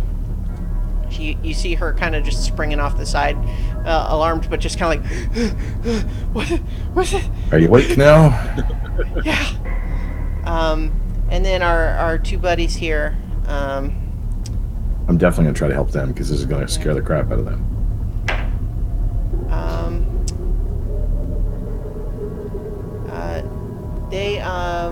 Labely actually looks like she's doing okay too. She rolled pretty high. Bala is the one that looks like she's flailing a little bit more, and she could probably use some help. So, if you Yeah, definitely. right. Another what was it? Yeah, make another strength check. Strength check. Right. Oh, another 20 total. All right. So, yeah, you managed to catch her, and so I think actually that means only Nira actually took damage. Is that right? Yeah, that sounds about right. All right. So, I look back up at what we're gonna have to climb if we want to get out of here. Does it look well, climbable? let me switch to the map and describe here what we're seeing. So, technically we have two locations here. This is vertical, like cross section. So you guys are now at the bottom of the shaft, and this is vertical. So you came out of the fissure up here and fell to the ground. So technically you guys are right here, but Okay. this is, so this is side view, top Gotcha. down. Does that make sense? Yeah. Yeah. Yeah. All right. Can we So- see the fissure? Is that a you- body? Yeah, so what you guys see as you are now in this place is it is a rough stone shaft where the bricks have been somewhat smoothed, but it's not a perfectly sheer surface. It looks like it could be climbed, but not easily. But yeah, so you fell about 40 feet from where the fissure is. You can still see it above you, along with sort of a little shadowy alcove right here sticking out of the wall. What you can also see right here is that there's a little bit of a lip platform right next to a door that is, it's 10, 20, 30, 35 feet above the bottom. On the bottom where you are, you see various little bits of sort of detritus, and it's kind of dank. There's about an inch of water down there, and there is also a several months decayed Kuo Tua body, and Bala and Labely immediately sort of attend to it and look sad, and kind of they poke at the broken spear next to it and point at that it looks like it had its broken legs. Aww. Right. And but they pick up the spear, and if anyone wants to kind of try to make an insight check from their body language, you can. I mean, they seem sad, but there's also there's business that they seem to be discussing between them about the spear. I'll check it out. Let's see. 6. Well, 11. That didn't go so well. Yeah, you're not sure. They definitely seem like they're sad, but also like this tells them something more than just, oh no, there's our dead friend. You do recall though that it was not just one person or just one of them that went through the last time. Right. So there's a spear, but it looks like an ordinary spear. It's broken. Right. And so you guys are down there, and you hear something. And I'm going to switch our ambiance to one that's actually new, and it's called Waiting Time, but I feel like it has kind of a cool feel to it. So if you guys go to tabletopaudio.com, Waiting Time, and those of you on the stream will hear it yourself. But what you see, you hear sort of a slithering sound, and a couple of like gravelly bits of rock drop down over you, and you look, and emerging from this little alcove is a strange sort of little tentacly thing coming out. Hell. Amulets? Charms? Anybody? Now? We're gonna roll initiative. No!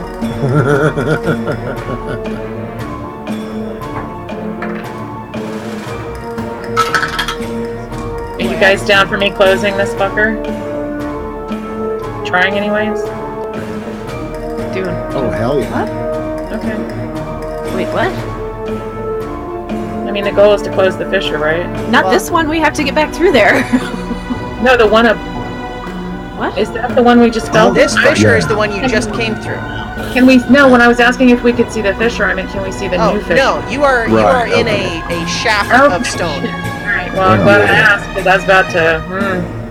Yeah, I don't think Yeah, you know, Yeah. If you closed this one, I would be rewriting portions of the campaign. Oh, really? Well, yeah, because you guys would have basically trapped yourselves on the elemental plane of water instead of where you actually live. Tempting. 18 for me. Take. 17 for Archie. I'm giving the two Kuatoa the same initiative. Is it 18 for Nira? 17 for Archie? Correct. 16 for Amethyst. Wow, How much damage? How much damage did you take, Nira?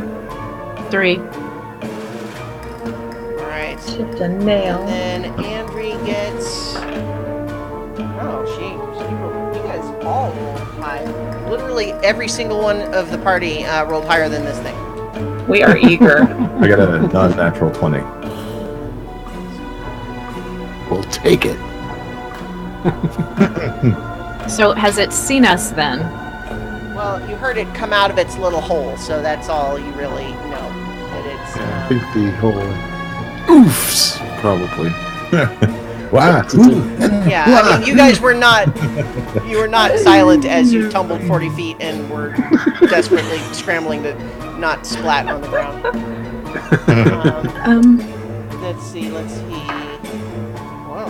They did mention something, didn't they? This was one of the, what do they call it? Orbs?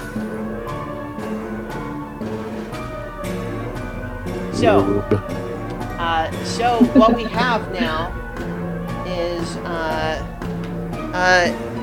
Andri is actually first, and I think she's gonna kind of look to you guys sort of for confirmation first. Like, are we just fighting? What's the plan?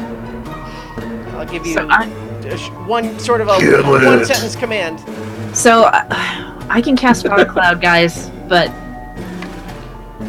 to obscure us, but that's about it. And I don't know. Y'all make the Probably call. feeds it whatever's down. Unless we can fly, it's not gonna help. I mean, this is its feeding trough. Stuff falls through, it eats it. Yeah. It didn't eat the Kuatoa that's dead. So. There's only one there, right? Where's the rest? Attacking or not attacking? What are we doing? All right, she's going to fire her arrows at it. You were taking too long. Agreed. So she's just gonna fire with her short bow at this thing. I would too. She rolls a 4. Well, that's technically a 10, but yeah, a 10 and a 15. The 15 hits. So she does.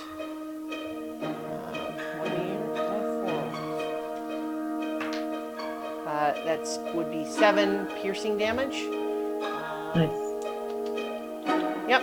So one of her arrows kind of, sinks into one of these things' tentacles, and it kind of just goes and sort of makes weird noises like that. All right, Alaric, your turn. All right. So on a scale of 1 to, oh my god, this thing's gonna eat the sky. How big is this thing? Like, So the sort of central mass would be about 5 feet in diameter, and then the tentacles extend, longer than that. But you would guess that from a melee standpoint, the tentacles probably couldn't reach more than 5 feet past its body. All right. I'm gonna fire my crossbow at it. He's in range. That is an 11. 11. 11 misses. All right. Bolts sails wide, unfortunately. Everybody scramble because bolts go up, bolts come down. Yeah. Well, there it's not going to go down at the same rate necessarily. But did it go right out through the portal? Is there now a bolt sticking out of the... no, it basically clanked against the ceiling up here and then just kind of clattered back to the ground. There's no real cover down here, is there? No. All right. So I shouldn't use Earthbind. Squish. We would be so flat. All I'm right. going to use my movement Well, if it's Okay. only 5 feet wide, that would. to start. I mean, it'd be climbing. okay. So what are you doing with your movement, I'm Alaric? going to start climbing up on the side with the ledge. Okay. Make an athletics check. 15. 15. Yeah, I'll say that you managed to get about 10 feet up. All right. All right. So now it is Bala's turn, and let's see what is. I'm trying to remember what she's got. I've got her sheet up here. So She bites she's things. gonna. Yeah. She also has a spear, which she can throw. And she's going to do that. Technically, it's out of the regular attack range, so it'll be a throw at disadvantage.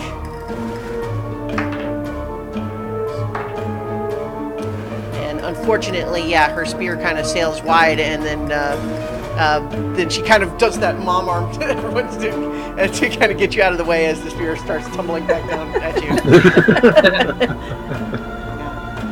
It doesn't hit anyone coming back down either. All right, and then Labely is going to, let's see. She is going to put a hand on your shoulder, Amethyst, and say, and you don't understand what she's saying exactly, but you feel vaguely inspired. And so you're going to have a D8 that you can add to your attack roll or ability check or saving throw. Sweet. All right. Nira.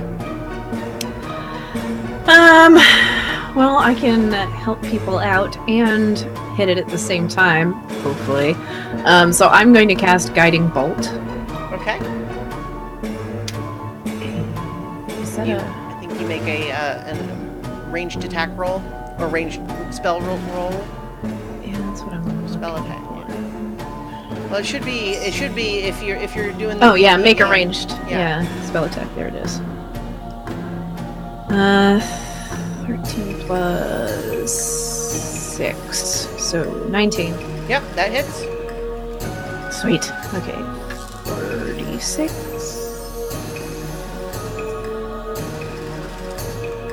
Alright. 15. Wow, that was good. 20. Wow. Yeah. So as you send this bolt of magic up, you strike it, and it takes 20 radiant damage. Correct? Radiant. Yes, and it's Nice. sparkly. Yeah, and it is now glitter bombed. Fling! So It's my advantage favorite. on attacks. Yeah. Yay. Yeah. So and it did not like that at all. This giant sort of blind eye in the center of it's definitely like sort of squints shut in a weird monstrous wince. All right. Archie. I will. Let's see. Are these 5-foot squares? Yeah. Okay, so it's a little. So like Past this is 30, top right? down, so it is 25 by 25 feet, and then this vertically is also to scale. Okay, it's a little out of range. So I'm going to longbow it. All right. Bait. 2 arrows towards its center mass. First one is wait, no. I have less pluses in a longbow than a sword, It's dexterity instead of but strength. it is Yeah. still 24. Oof. It's still 24. Well, Oh. with advantage, true. Too, Right. Yeah. It- Okay. Yes, with advantage. All right. Okay. 24 hits. Right. That does 5 points of damage, and the second arrow, ooch, 9, 14. 14 misses. Phew. All right. Yeah. You That's it for strike me. it with one more arrow, and it squeals again, and you realize actually this time that you kind of hear the squeal in your head, like rather than like in with your ears. I'm going to use my bonus action and cast Compelled Duel. Okay. Wisdom save 15. Wisdom. It would save. get disadvantages attacking anything but me All right. if it fails. Ooh, it rolled really low, so it's actually only a 7. So that compelled duel fails. against you. All right. On a failed save, yes, drawn to me, compelled Yeah. by my divine demand. What you realize is that this big central eye still kind of just seems to be staring at nothing, like it's blind. But you realize that a lot of these upper tentacles seem to have eyes on the end of them, and they are all pointed right at you.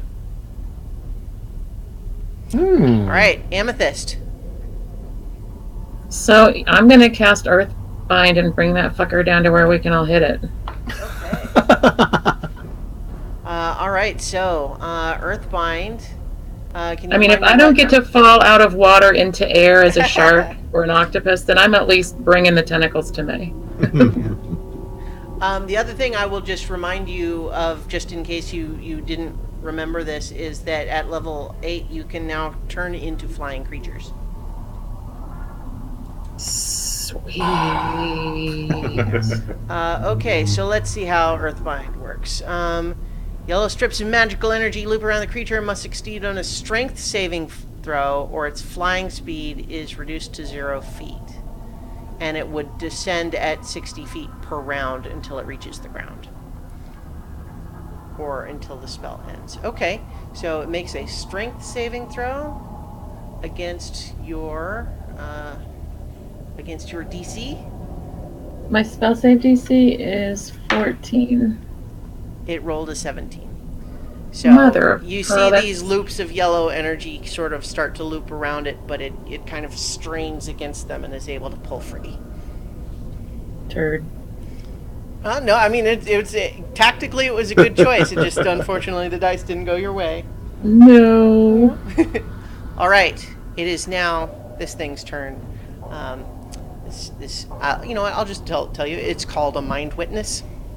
That's the A name mind of the witness. creature. And you'll see that it descends just a little bit more. I'm just trying to make sure I know what its ranges are. Oh no, it doesn't need to descend. In fact, it actually goes up. Ugh. Great. Yeah. Well, it cannot. Well, Is the Oh, compelled duel is still your, active? does your compelled duel say it can't move? I think. I thought it- it was just oh. that it. Well, so tell me if I'm wrong. Let me but double check. Yeah, I double check. thought it Listen just to needed to attack you or make a. Drawn to me, compelled by command. It has disadvantage on attack rolls against creatures other than me. Make a wisdom saving throw each time it attempts to move more than 30 feet away from me. Okay, But so it needs is- to make a is- wisdom saving throw to move. So I'll do Well, that Move first. away from me. Is the spell still active though? Because is Earthbind a damaging spell? All right. So Is the if spell- It resisted it, so I'm going to say the spell is still active. yeah, it says if they take damage from a friend. Yeah. So it didn't take any damage. Right. So I'll say that it is still in effect. So it's going to try to make the saving throw to move backwards first. And it actually rolls a 22 for that. Well, So fine. it does move upward away Yep. from you, but it is still definitely looking at you. Does succeeding on the saving throw break the spell, or does it? It says attempts to move away from you. If it succeeds, the spell doesn't restrict its movement Okay. for that turn. All right, but it's still under the compelled duel. Correct. Yeah. Oh, I think that actually lasts until one or the other of you reaches 0 hit points, right? Yeah. Well, if I attack something other than it, Right. Okay. or if it takes damage from somebody else. All right. So, so it's or if actually you turn more than 30 feet away from the target. you, Oh, if I end my turn. Okay. Cool. more than 30 feet, huh? If I'm away from it, yeah, at the end of my turn, then it Okay. goes Well, away. so it's technically more than 30 feet from you, having moved back. But we'll deal with that on your turn. it is still definitely going after you. And you see 3 of these little eye stalks pointing at you. And we'll see which ones they are, because it's random. Ooh, Can I get a witness? 2, what's going to attack me? 6. Okay, so first, one of them shoots out sort of a strange ripple in the air, and it centers on you, and I need you to make a wisdom saving throw. Scroll. Wisdom versus wisdom. It's a leaner. 14, 20. Oh, You get a +6. it shifted out of my preferred thing. So what was the total? I'm sorry. 20. 20. Yeah, so 20 is a success. So you resist that. You find yourself feeling just this flash of fear against this thing, but then you are able to recognize the magical effect and push past it. However, now another one is zapping at you, and I need you to make an intelligence saving throw. Great. Intelligence. So I get a +4, which gives me a 16. 16 is a success, and so you find sort of like a headache of sorts kind of oncoming, but you once again are able to resist it. All right, and now another one is zapping towards you, and I need you to make a strength saving throw.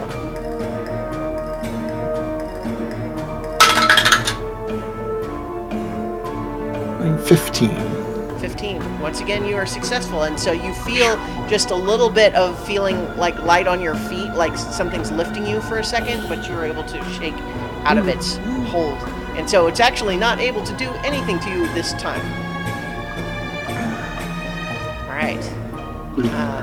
So that is its turn.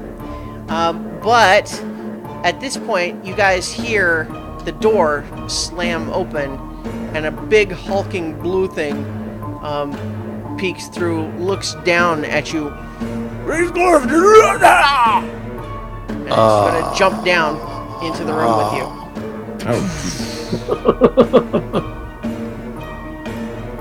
Crap. And it's going to attack you, Nira, as... actually, let's see what it's doing.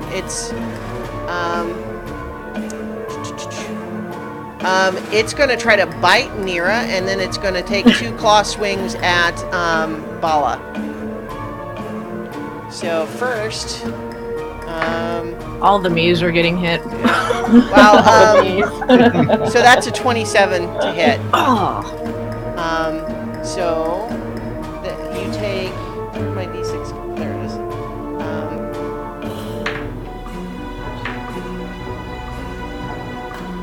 So 8 slashing damage, but I also need you to make a Constitution saving throw.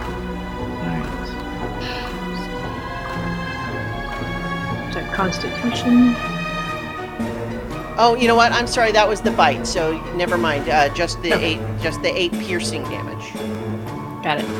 And then the 2 claw attacks against Bala. That's another 27. And then a 14. So that's actually both of those hit. Is Ball the one next to me or the other one? This one. Okay.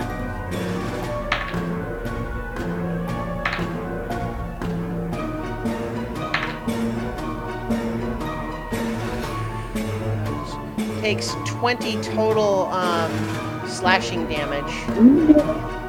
And she's going to need to make 2 Constitution saving throws. Oh wait, if it That's a 10. Oh, and she's clawed within. me. Yeah, so she's not within the 10 feet Not of within your, 10 your feet. aura. If But he clawed Nira me, would have can, been. if He he- bit you. whoa.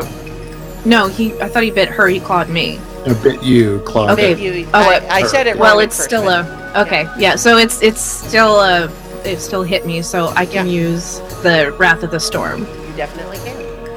But let me just briefly resolve her Okay. her issue here first, though. cat without shiv. Yeah. Okay. So you don't know how that went. Like you don't have any way to see that element of it. But she definitely took a couple of significant slashing wounds from this thing's claws. This hulking thing. It's the size of a bear, but looks kind of like sort of a bear-sized frog person with enormous claws on its hands. All right. And then okay. So now your Wrath of the Storm. Yeah. So it's 2d8. Right? So it's 8 points. And it just takes that. It's not a It's it just not says- a saving throw, right? Hold on. When a creature within 5 feet of you hits you with an attack, you can use your reaction to cause the creature to make a dexterity saving throw. Oh, yeah. So it does make a dexterity saving throw. But it'll still take half as much even if it succeeds. Okay. And it actually gets a non-natural 20 for its saving throw. So it takes half. You said. Yeah, so 4. Okay. And as you see the sort of the lightning crackling across its skin, you get the impression that it was not quite as scorching as you normally would hope. All right. Now it is Andrie's turn again. And she's basically going to just go full hack and slash against this thing. Yeah. So she's going to make 2 short sword attacks against it. That's a 17 and a 24. So those both hit, I think. Yeah, those both hit. So she's going to do... Alright. Oh no, that's useless. Oh, those are good damage rolls. So she does 19 slashing damage on this thing. Nice. Shoot, shoot. Tearing at its rubbery blue skin. Andrew the Barbarian. I'm a ranger, she says while hacking. You're a ranged barbarian. All right, Alaric, it is your turn now. You're Right. still sort of I'm 10 gonna- feet up on this wall. Yep, I'm going to keep climbing up. Okay, make another athletics check. Alright, hopefully. Because that would be really... 8. 8. I'll say the walls are not too hard to climb, but you make kind of slow going is all this time. So I'll say you just make it another 5 feet up. Alright. I'm going to use my bonus to dash and go Okay, again. all right, make another check. Say 25. Okay. Oh, wait, acrobatics? 23. Oh, well, I was saying athletics, but Oh, athletics? 25. yeah, okay. Yeah, so I'll say you get another 15 feet up. Alright. And So I'll you're fire the kind of- crossbow. Yeah, you're sort of now at the base of where this lip thing is. Can I fire the crossbow down at the big hulking blue thing? You're kind of using your hands to climb right now. Alright. I will, I'll let you roll at disadvantage. How about that? alright. Oh.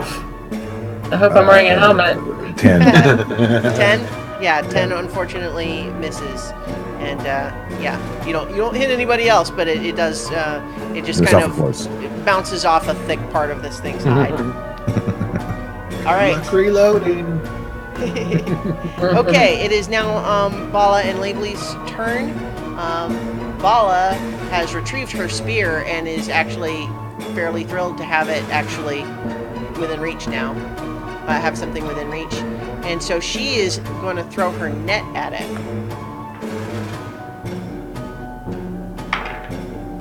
And that is a 17, and which actually she throws the net over it, and it is restrained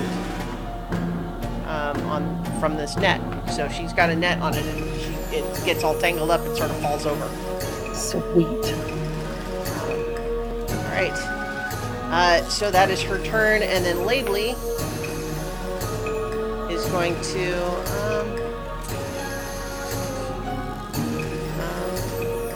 going to use another storytelling point. Let's see.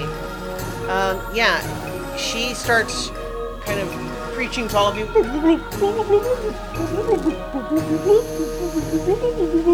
And you actually all feel vaguely boosted by this. You have 5 temporary hit points. Sweet. Sweet. Nice.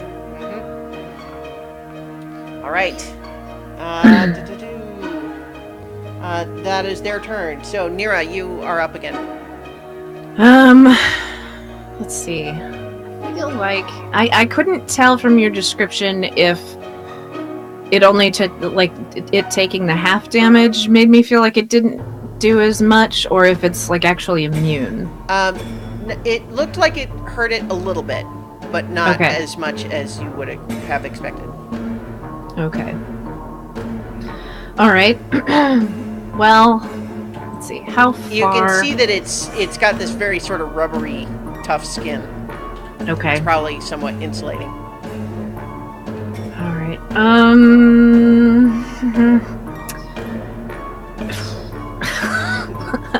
Everything that I do is I don't want to hurt anybody else. We'll do. I'll cast Guiding Bolt again on this thing, On this thing here. the blue thing. All right. Yeah. Go ahead and roll.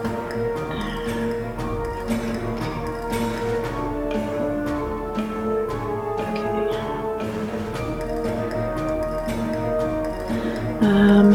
17 plus 6, so 23. Yeah. Because it's already been pointed out in the chat, yes, this is definitely a blue slot is the name of that creature.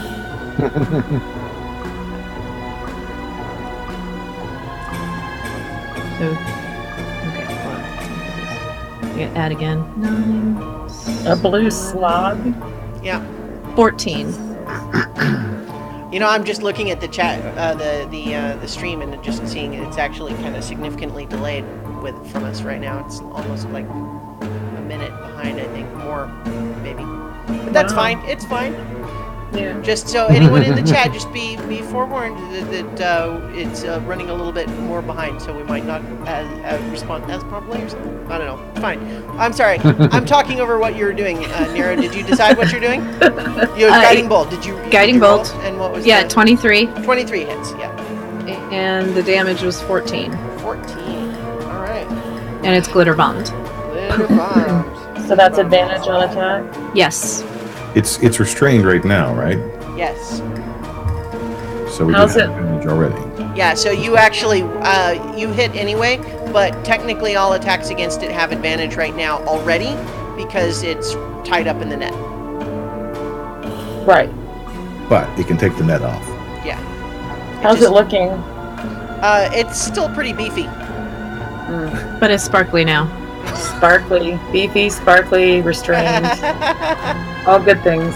I wonder if we should just like try to climb up and get out of here. Kill it. Somebody may have already had that idea. Yeah. All right. So that's Nira's turn. Archie.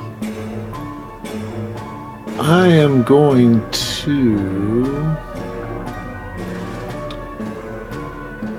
Oh, I can't do that at the same time. Think of what's the most effective thing here.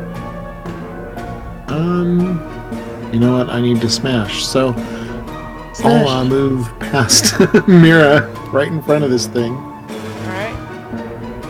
Like that, or did you want to go? I meant the towards other it? way, so that, yeah, I'm kind of You intermingled want with to, yeah, everybody. try to give everybody your aura. My Fair. Yeah. Yes, and my defensive posture, Mhm. and switch out to sword and shield, Okay. and give it a righteous thwacking. All right. And you are you don't get double advantage, but you do have Right, advantage. Yeah. And I got a natural 20. All right. Ooh. Nice. Step into I think it. that hits. Well, if it doesn't, we're done. And we're done. Slashing damage of 10-point roll for slash damage.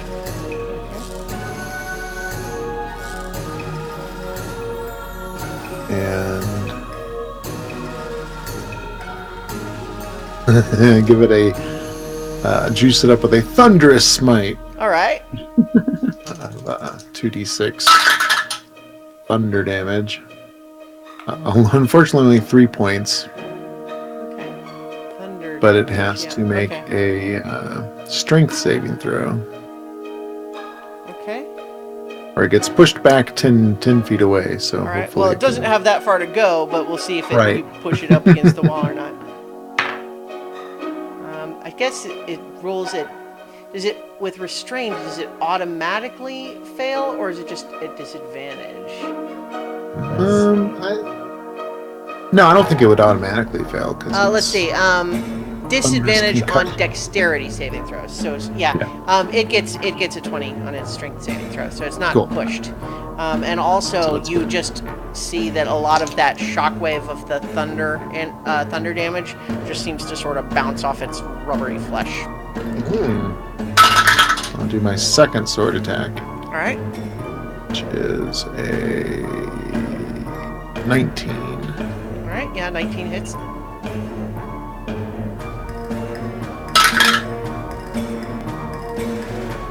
Another 10 points of damage, slashing damage. All right.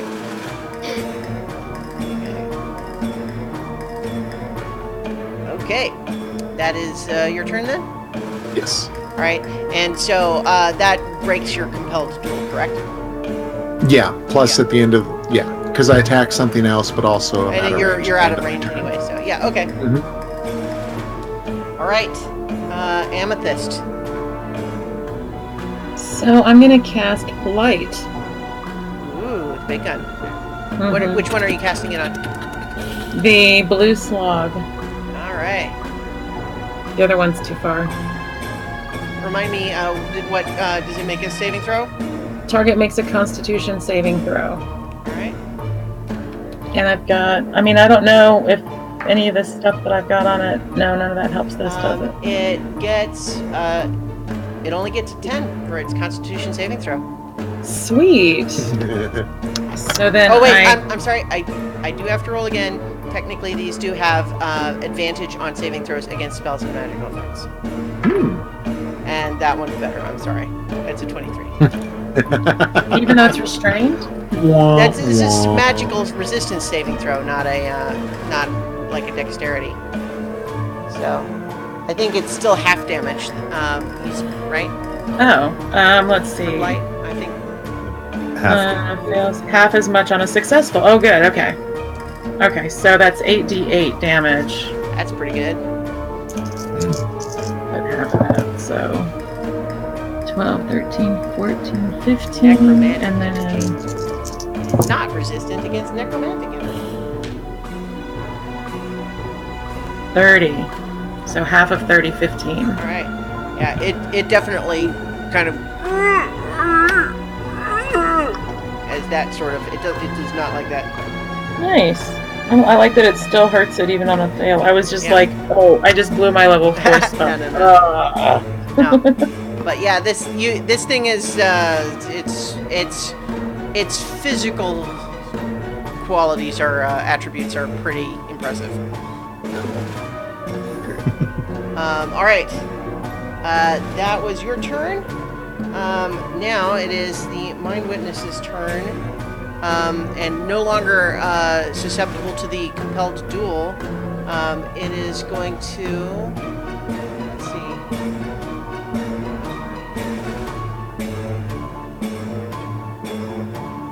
It's actually going to move, float down to you, Alaric, on the wall.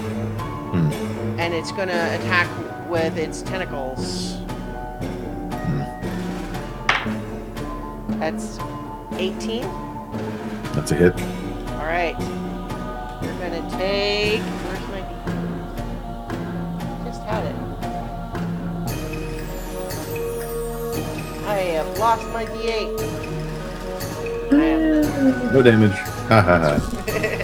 Yeah, if you can't find the die. Actually, what did it roll? Sorry. What was its roll? It rolled an Total? 18. Rolled an 18. Yeah. Screw it. I'm going to make it miss. I cast shield. Ooh. Makes my AC 19. Nice. Yeah. So as you see its tentacles reaching out to try to bat you, this conjure shield of mystical energy appears around you and deflects the blow. And it is actually going to go and try to bite you as well. And the shield goes for the whole round, right? Until the beginning of my next turn. Yeah. All right. So this is also going to be against your 19. And that's a critical one. So, or natural one. So yeah, it misses, and it is not able to damage you this time. All right. That was a clutch use of shield. That was a pretty scary moment. Yeah. Where did my D8 go? All right. Anyway, that's fine. I have other D8s. That was it. Mine witness's turn. Now it's this thing's turn. Let's see. I think it's mad at you, Amethyst, but it can't quite get to you. It's still in this net, and so it's actually going to. It needs to make a strength check, but it's pretty good. So. Yeah. So it tears the net off of itself. But that's its action, is to tear the net off. But you also notice that its wounds seem to close up a little bit. It's still lit up though, right? That all you got, Yeah, bro? yeah. It's still glitter bombed, but you see that its wounds healed a little bit. It's not fully, but some. All right, Andrew's turn again. She's just gonna keep slashing at it until it's done being slashed. That's a 1. And that's a 13. Yeah, unfortunately, she's not able to really connect with any serious blows that time. So, Alarak, your turn. This thing's right in your face now. Can I manage to climb up on top of the ledge? You're gonna be kind of pushing against it. So I'm gonna give it an opportunity attack if you try to move past it.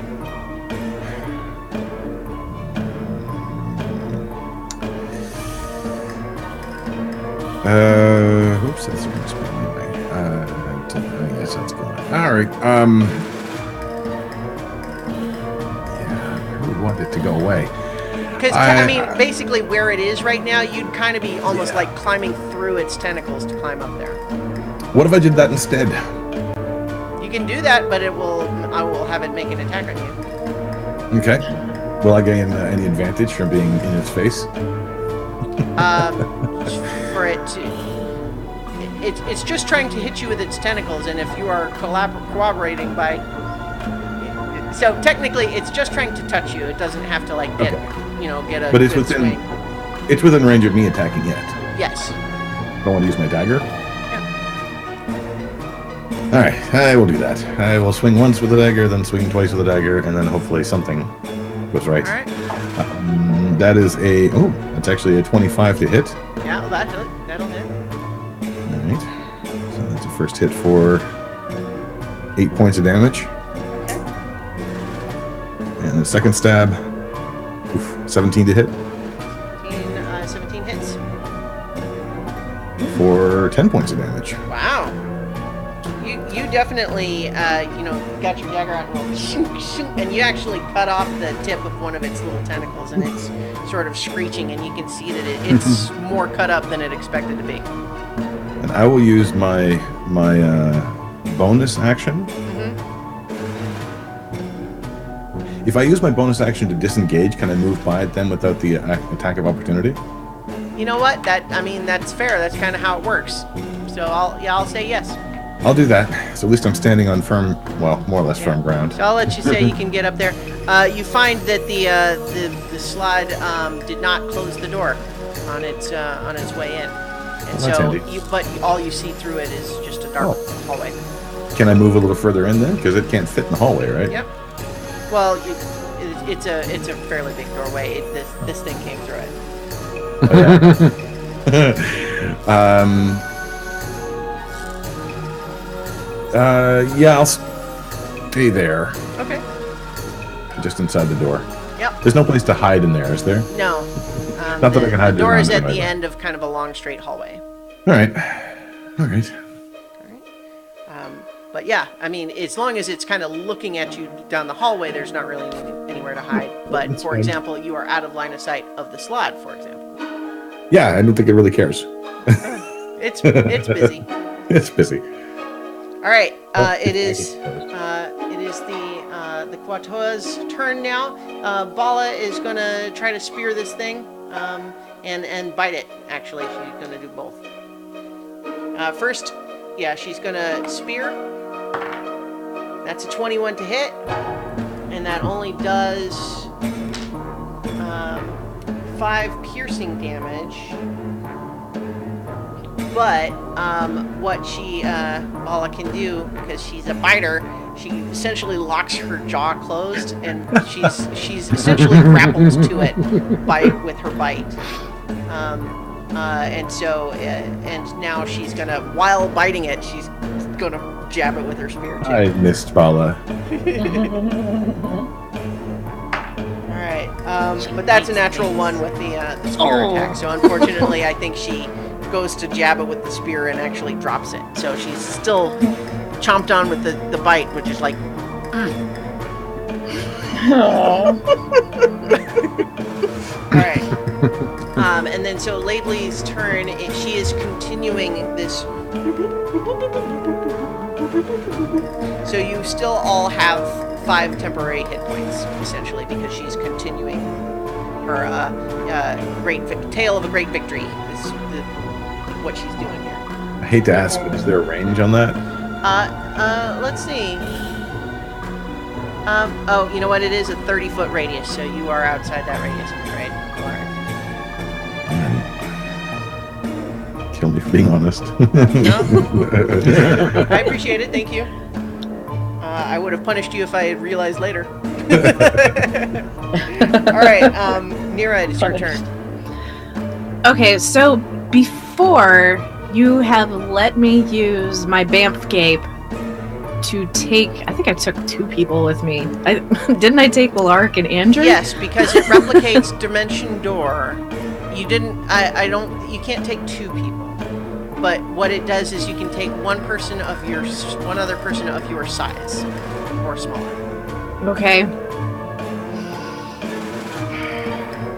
Save yourself. So- Save yourself. Well, see, here's what I'm thinking. That I'll use the Banff Cape, take one person up to that ledge, and then my next turn I'll cast Fog Cloud so the rest of y'all can climb up. But the thing is, Bala's latched on, so I don't know what we're gonna do about that.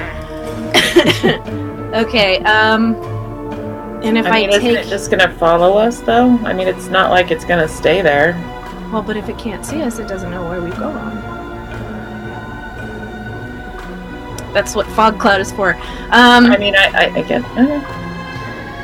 Because I don't want to just, like, grab the... She can't understand my words, so I think I'm just gonna grab Labley and bamf up to the ledge.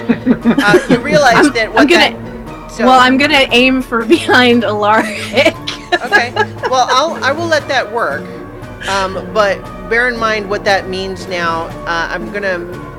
Is that now you and Alaric are in the range of her story, but these are not. Everyone down at the bottom is not. She's the only person I could grab. All right. So I think that's a bonus action to use your cape, right?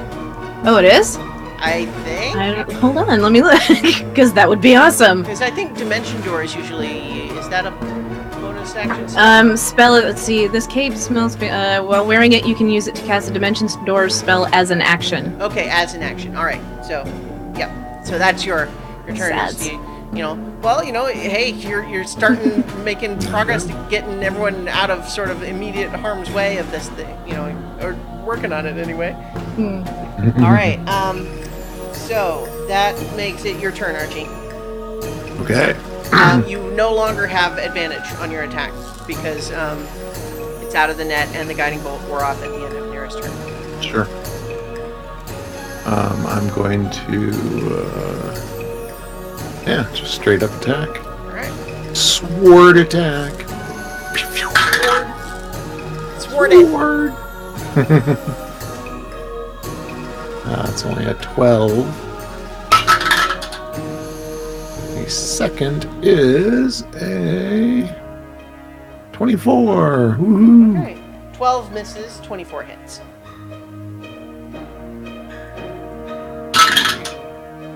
Ooh, full damage 8. 14 points of slashing damage. Nice. Boosted with another thunderous smite. So Delia will do another strength save. A thunder strike is another 9 points of thunder damage. So it got a 20 with the for the saving throw. This thing seems It to is- be more able to shrug off magic than most creatures you're used to. And then what was the thunder? It was 9, I think you said. Yes. And once again, it seems like about half of that just sort of ripples off its blubber. But this thing is taking some hits. It's definitely wounded. All right, Amethyst, your turn. I'm having to completely redo what I had planned, so I just need Okay. a second. Because Mira. Yeah. Yeah. All right. Sorry. Hey, no, plans change, right? Because Nira is far away.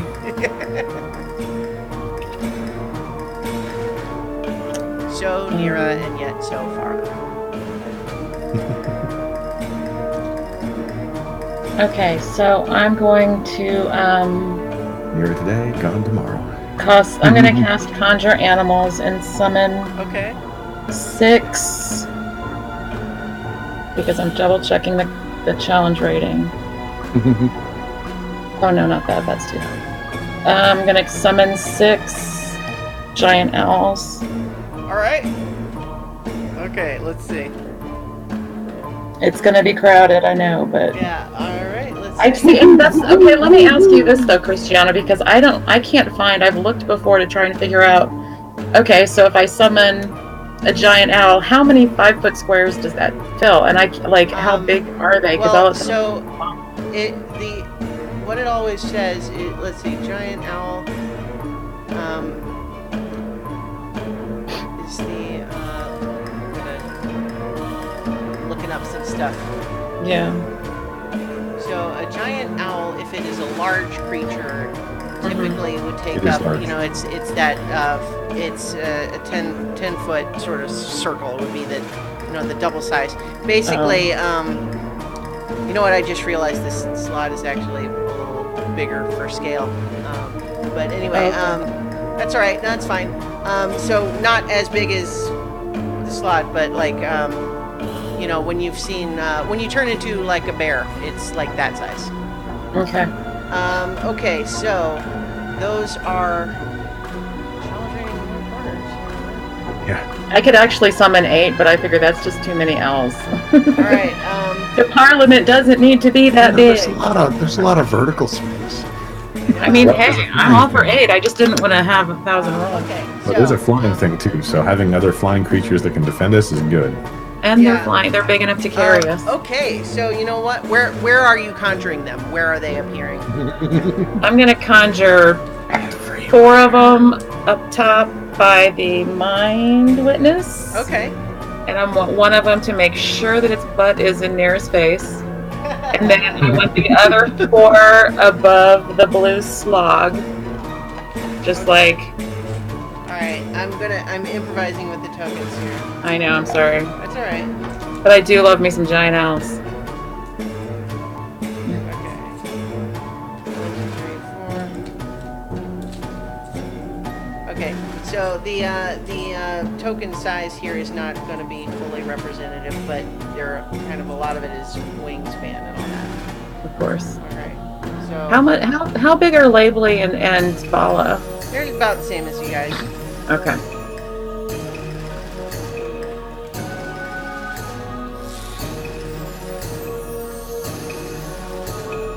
All right.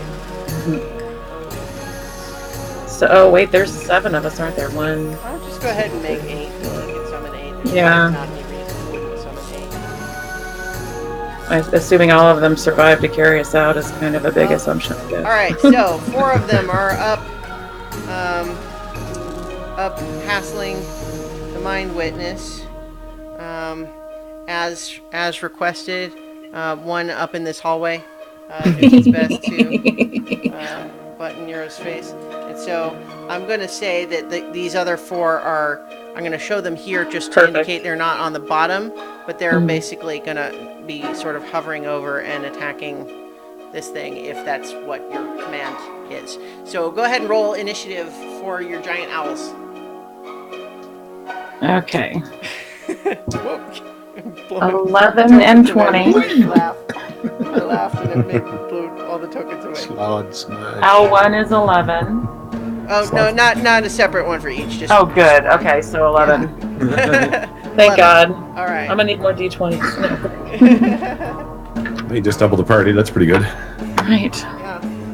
Well, it's already, like I said, I wasn't necessarily counting on you guys having Andrew or the Kuatoa with you. So, you know. All right. We should have like next if we ever Owls. do another game, we'll have 4 druids and we'll just each summon 8 creatures just to drive. The best way. You know, Clear the new yeah. book, Xanathar's Guide to Everything, has a druid Circle of the Shepherd. It's like primary sort of focus is all about conjuring animals and that sort of stuff. I love it. Yeah. Cool. I got some new spells y'all are gonna love later. I just didn't want to spring them on you tonight. All right, and then each giant owl has 19. All right, so that was your turn. It is now this thing's turn, and you can see it is somewhat flustered by all of these things, but it is going to actually try to seize one with its tentacles. Rolls a 7. So it misses with that, and then it's going to try to bite another one. That's better. That one hits. So it does. It misses lashing out with its tentacles against this one, but it does manage to bite it, and it's going to do.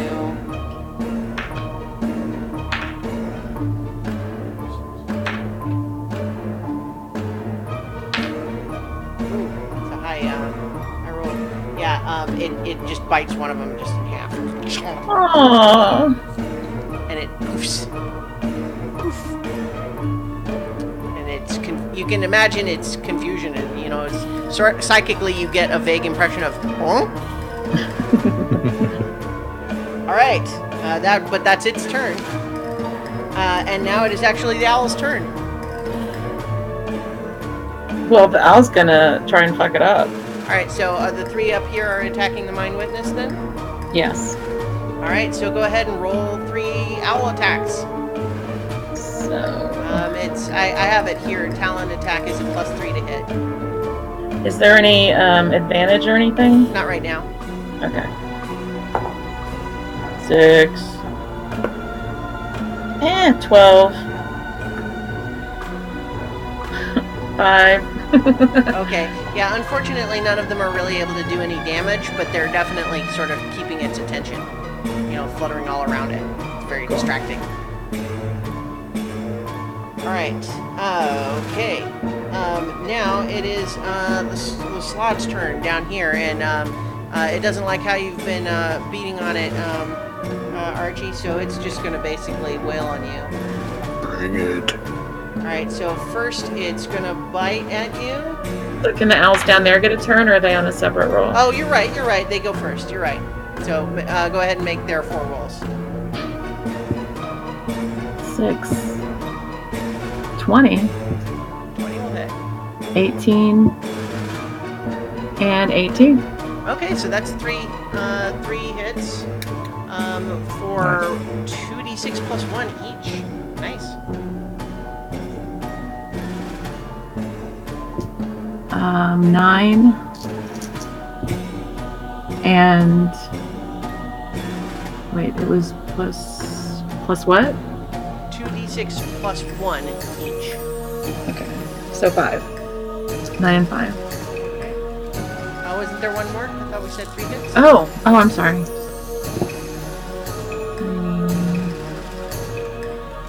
So 10. Okay, that actually changes its thinking a little bit. So You're it's welcome, Archie. and so what? Tell me, Amethyst, what the owls would be doing, because technically the giant owl has a thing called flyby, which means they can do an attack and then fly out of melee reach without provoking an opportunity attack. Are they doing that, or are they kind of staying in melee range? I want them to stay in melee range to draw attacks off of Archie and Andri, and I think Bala is the one that's left. Yeah, Bala's still there, just still kind of attached to him. Yeah. So yeah, keep them in range of, you know. All right. So it is actually its turn now, and with another significant bit of damage there to it, it's actually going to it's going to try to jump back up to the platform here. So that's a lot of opportunity attacks, but it's trying to get away. So that's an opportunity attack from Bala is grappled with it, so it's not technically an opportunity attack for her, but she's going to hold on to the grapple. But opportunity attack from Andri and RG. That's going to be a hit from Andri.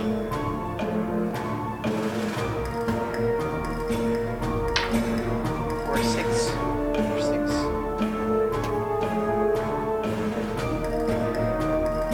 Alright, so did you roll your opportunity attack, Archie? Sorry, I did not.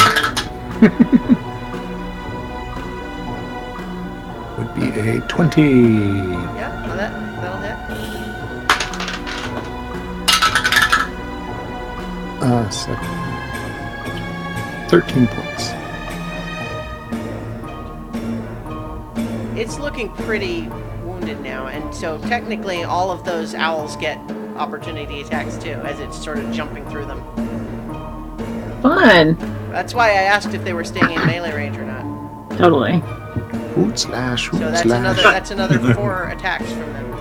That's it. Do I add anything to it? It's the +3, right? It's +3, yeah. Okay, so 15, 21, and 14. Okay. That was only 3 of them. God. That's all right. 2 of those. Are hits. 17 and Okay, 17. so that's another 3 hits. So that's another 2d6 plus 1 each for those 3. 12. How many strikes does it take to get to the center of the No. slot? 9. Mr. Owl. And 8. It takes that many. Because as it's trying to jump through that, they're just tearing claws, and you guys are just wrecking at it, and it sort of basically loses consciousness midair, kind of just collides with this thing, and is actually going to fall back down. I need all 4 of your owls and Andri and Amethyst and all of you basically down here to make a dexterity saving throw to try to get out of the way. Bala is going to make a dexterity saving throw to not get squished underneath him as it falls. Archie makes an 11. Alright. Andri's going to get... Oh, that's a natural 1. Oh, gosh. I have inspiration. Okay. Andrew has been my inspiration for this. Can I give her my inspiration? Yeah. Oh, you know what? Labely that gave me... works. So, Labely gave me a 1d8, too, so I'm going to be using that. yeah, That's you can't give that to someone else, but the inspiration Alaric has, yes. And Oh, no, I need that one. I need the one Labely gave me. yeah, so so she's rolling again with the inspiration. Good. And that one is a 14, which is a lot better. All right, and then what did you get, Amethyst? 6, 9, 12. Okay, you are all, the 4 of you on the bottom here are actually all able to jump out of the way and not have this dead blob of giant frog flesh crush you. But what about your owls? I need them to make make the, they have a +2, so make 4 d20 +2s. crit, 20. Okay. 15, 13, 15. Wow. Was it one more, I think? Wasn't that 4? Okay, never mind. That was All right, four. yeah, so no one is crushed by the falling blue slot. Woot. All right. Not want to wake Andy up in the heavy Woo! falling slide. Okay, it is Andrew's turn, and she's just kind of looking at that thing going, She's raging. Uh, Watch out. okay, short bow! She's pulling out her short bow to attack the Mind Witness. That's gonna hit. That will too. So that is...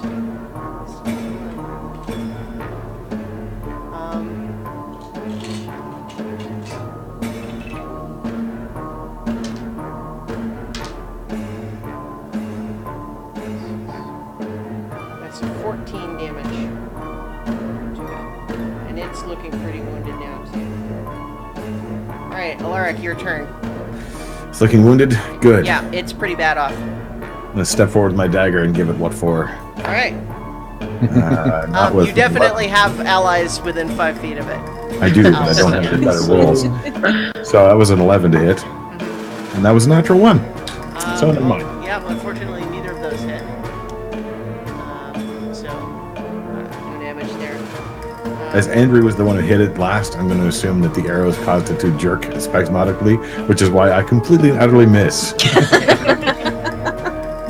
I think Bala in Fury is basically just still kicking the dead blue slot just Oh, I will. on the ground. Were you doing something else? I'll use my bonus action to disengage him and step back that one step again. Okay. Yep. And then Lavely decides it's okay to finish with her story for now, and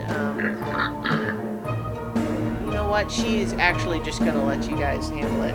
It seems like it's under control, so she's just gonna stay right safe right now. All right, Nira. Well, with him in front of me, The hallway is big. yeah. That gigantic slot came through here, so. Well, but I've also got owl butt in my face. Thanks. You do. So I'm gonna do. What am I gonna do? You know what? We will cast Sacred Flame just because I can. All right, Sacred Flame, and it makes a dexterity saving throw. Yes. All right. Actually, it gets a 16. Ah, but it has to move back, doesn't it? Doesn't it? To avoid it, wouldn't it have to move out of the way? Technically, it can move in its place. That's it's just the mechanic doesn't require it to move to a different space. Swirls. Somebody please finish this thing off. Try that. It moved. Yeah, I'm just feeling like it didn't even really get to do anything cool because all of its We would rather it didn't. Yeah, I know all of its attempts so far have been thwarted. It hasn't gotten to actually do It ate anything. an owl. It did eat an owl. Archie, your turn. Alright. Swapping back to longbow. All right. We do a. What's my plus on that? 19. And a 10. 19 hits. So, 10 is not. Do 10 points of damage. Ooh, it is on its last tentacles, but not dead yet. About all I can do. All right. Amethyst, you're up.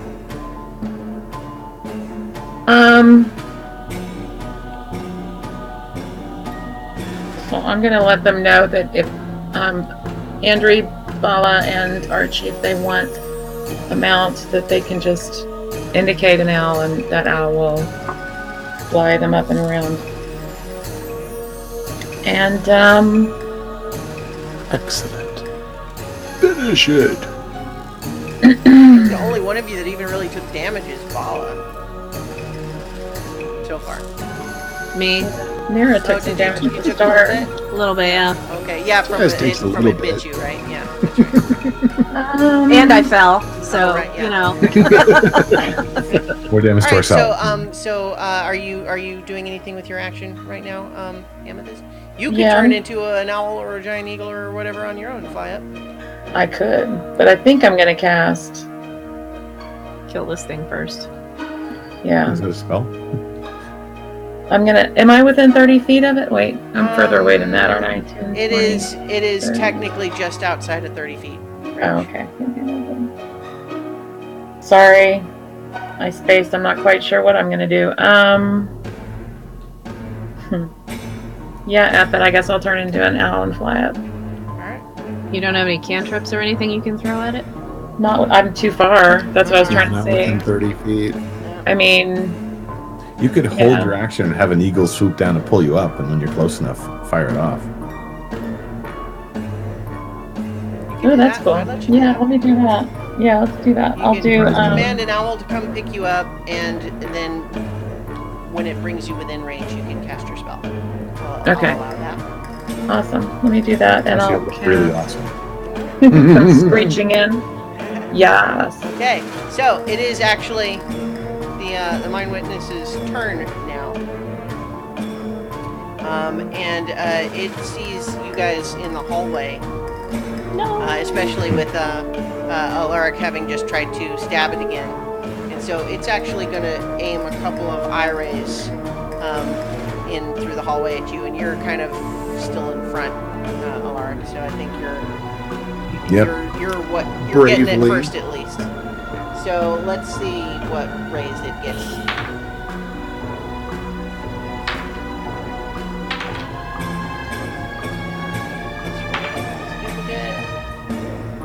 Okay. First, make a Constitution saving throw as this first beam sort of envelops you. Okay, that one's possible. Oh, not with that roll. That's a 6. You find that you are, as this energy waves over you, you just kind of phase out. You're stunned. Stunned for 1 minute, but you can repeat the saving throw at the end of your turn. But you are stunned from that first. People have called me worse. And then let's see, stunned. You would automatically fail strength and dexterity saving throws. Attack rolls. Is that the next two? Well, let's see. Right? So then there are two more. It can tell that you that it got you with that though. So it's actually, as you kind of phase out, it's going to point. I think it's going to go down at you guys on the ground, and it's going to hit you with another one, Alaric, which is wisdom saving throw. Oh, this just reminds me. We need to resolve something that I think we haven't been doing properly with your saving throws, Archie. The number that it has by your saving throw is the correct number, and it already includes the +3. Yes. So you're not adding for the +4. So right now, when it's a wisdom saving throw, you get a +6, but not a +6 +4. Yes. Okay. So it's going to have you need to make a wisdom saving throw. Okay. If you're smart enough to follow those instructions. 21. 21 is a success. It's also going to it has another one going at you, and that one you need a dexterity saving throw.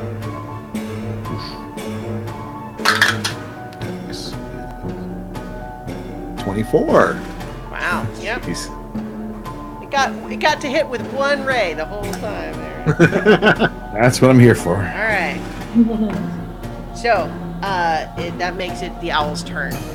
Do you want to do your owl picking you up and your whole thing first, Amethyst, or do you want to do the other owls first? Let's do the other owls first. Okay. So think 3 you're- up Okay. here. Oh, fine. You know you want to gloriously I will go first. All right. high up top. So you, I just thought it would you be climb easier. atop one of these owls, and it flies you up within 30 feet. And then what spell were you holding?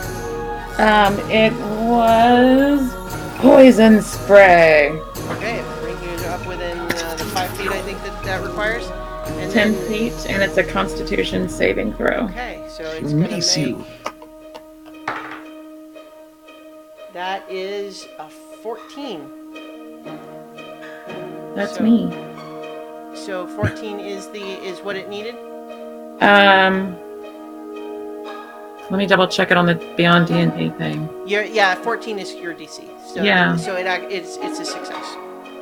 Plonk. So Come yeah, on, then the other owls. See, I should let the other owls go first.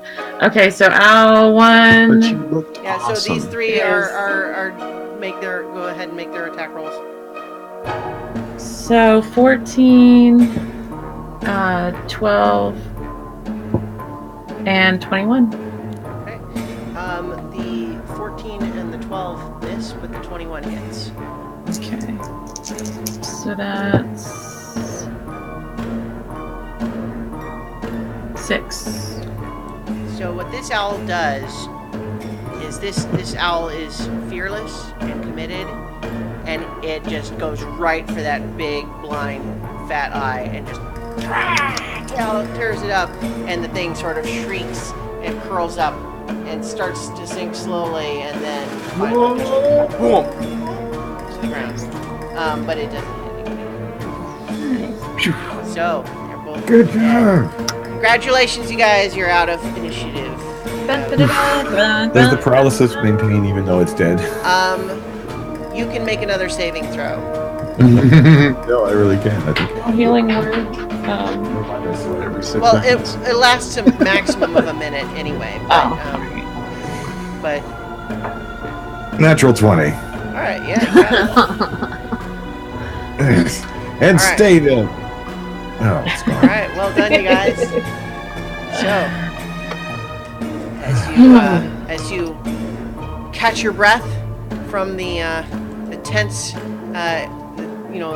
tense battle that you have just waged, you now have the means to escape this shaft, and so we don't need to belabor the logistics of having everybody, get their owl ride up. Are you keeping the owls present with you in this hallway, Amethyst? They're not super stealthy. Right. Until it's clear that we don't need them right away. So Okay. Well, so I'm not keep- dismissing them keeping immediately. for now. I don't have another map for the hallway, but yeah, you guys now have the means to escape. And what happens as you are starting to make your way out is each of you Do we in still your have heads. Path Without a Trace on us though? It No, lasted up to an hour. I didn't know how long that was. it's concentration though. Oh, that's right. I'm sorry. That's fine. That's fine. So basically, you could recast it, but as you guys are just still sort of collecting yourselves in that upper hallway, escaping the shaft, you hear sort of a little buzzy bit of static in your head for a second, and then a voice just saying, "You will regret this incursion." Great. Everybody else heard that, right? Yes. Heard what? Well, I guess we're not sneaking in that way. All right, so I think that's where we'll call it. For tonight. This is with ending with voices on our head.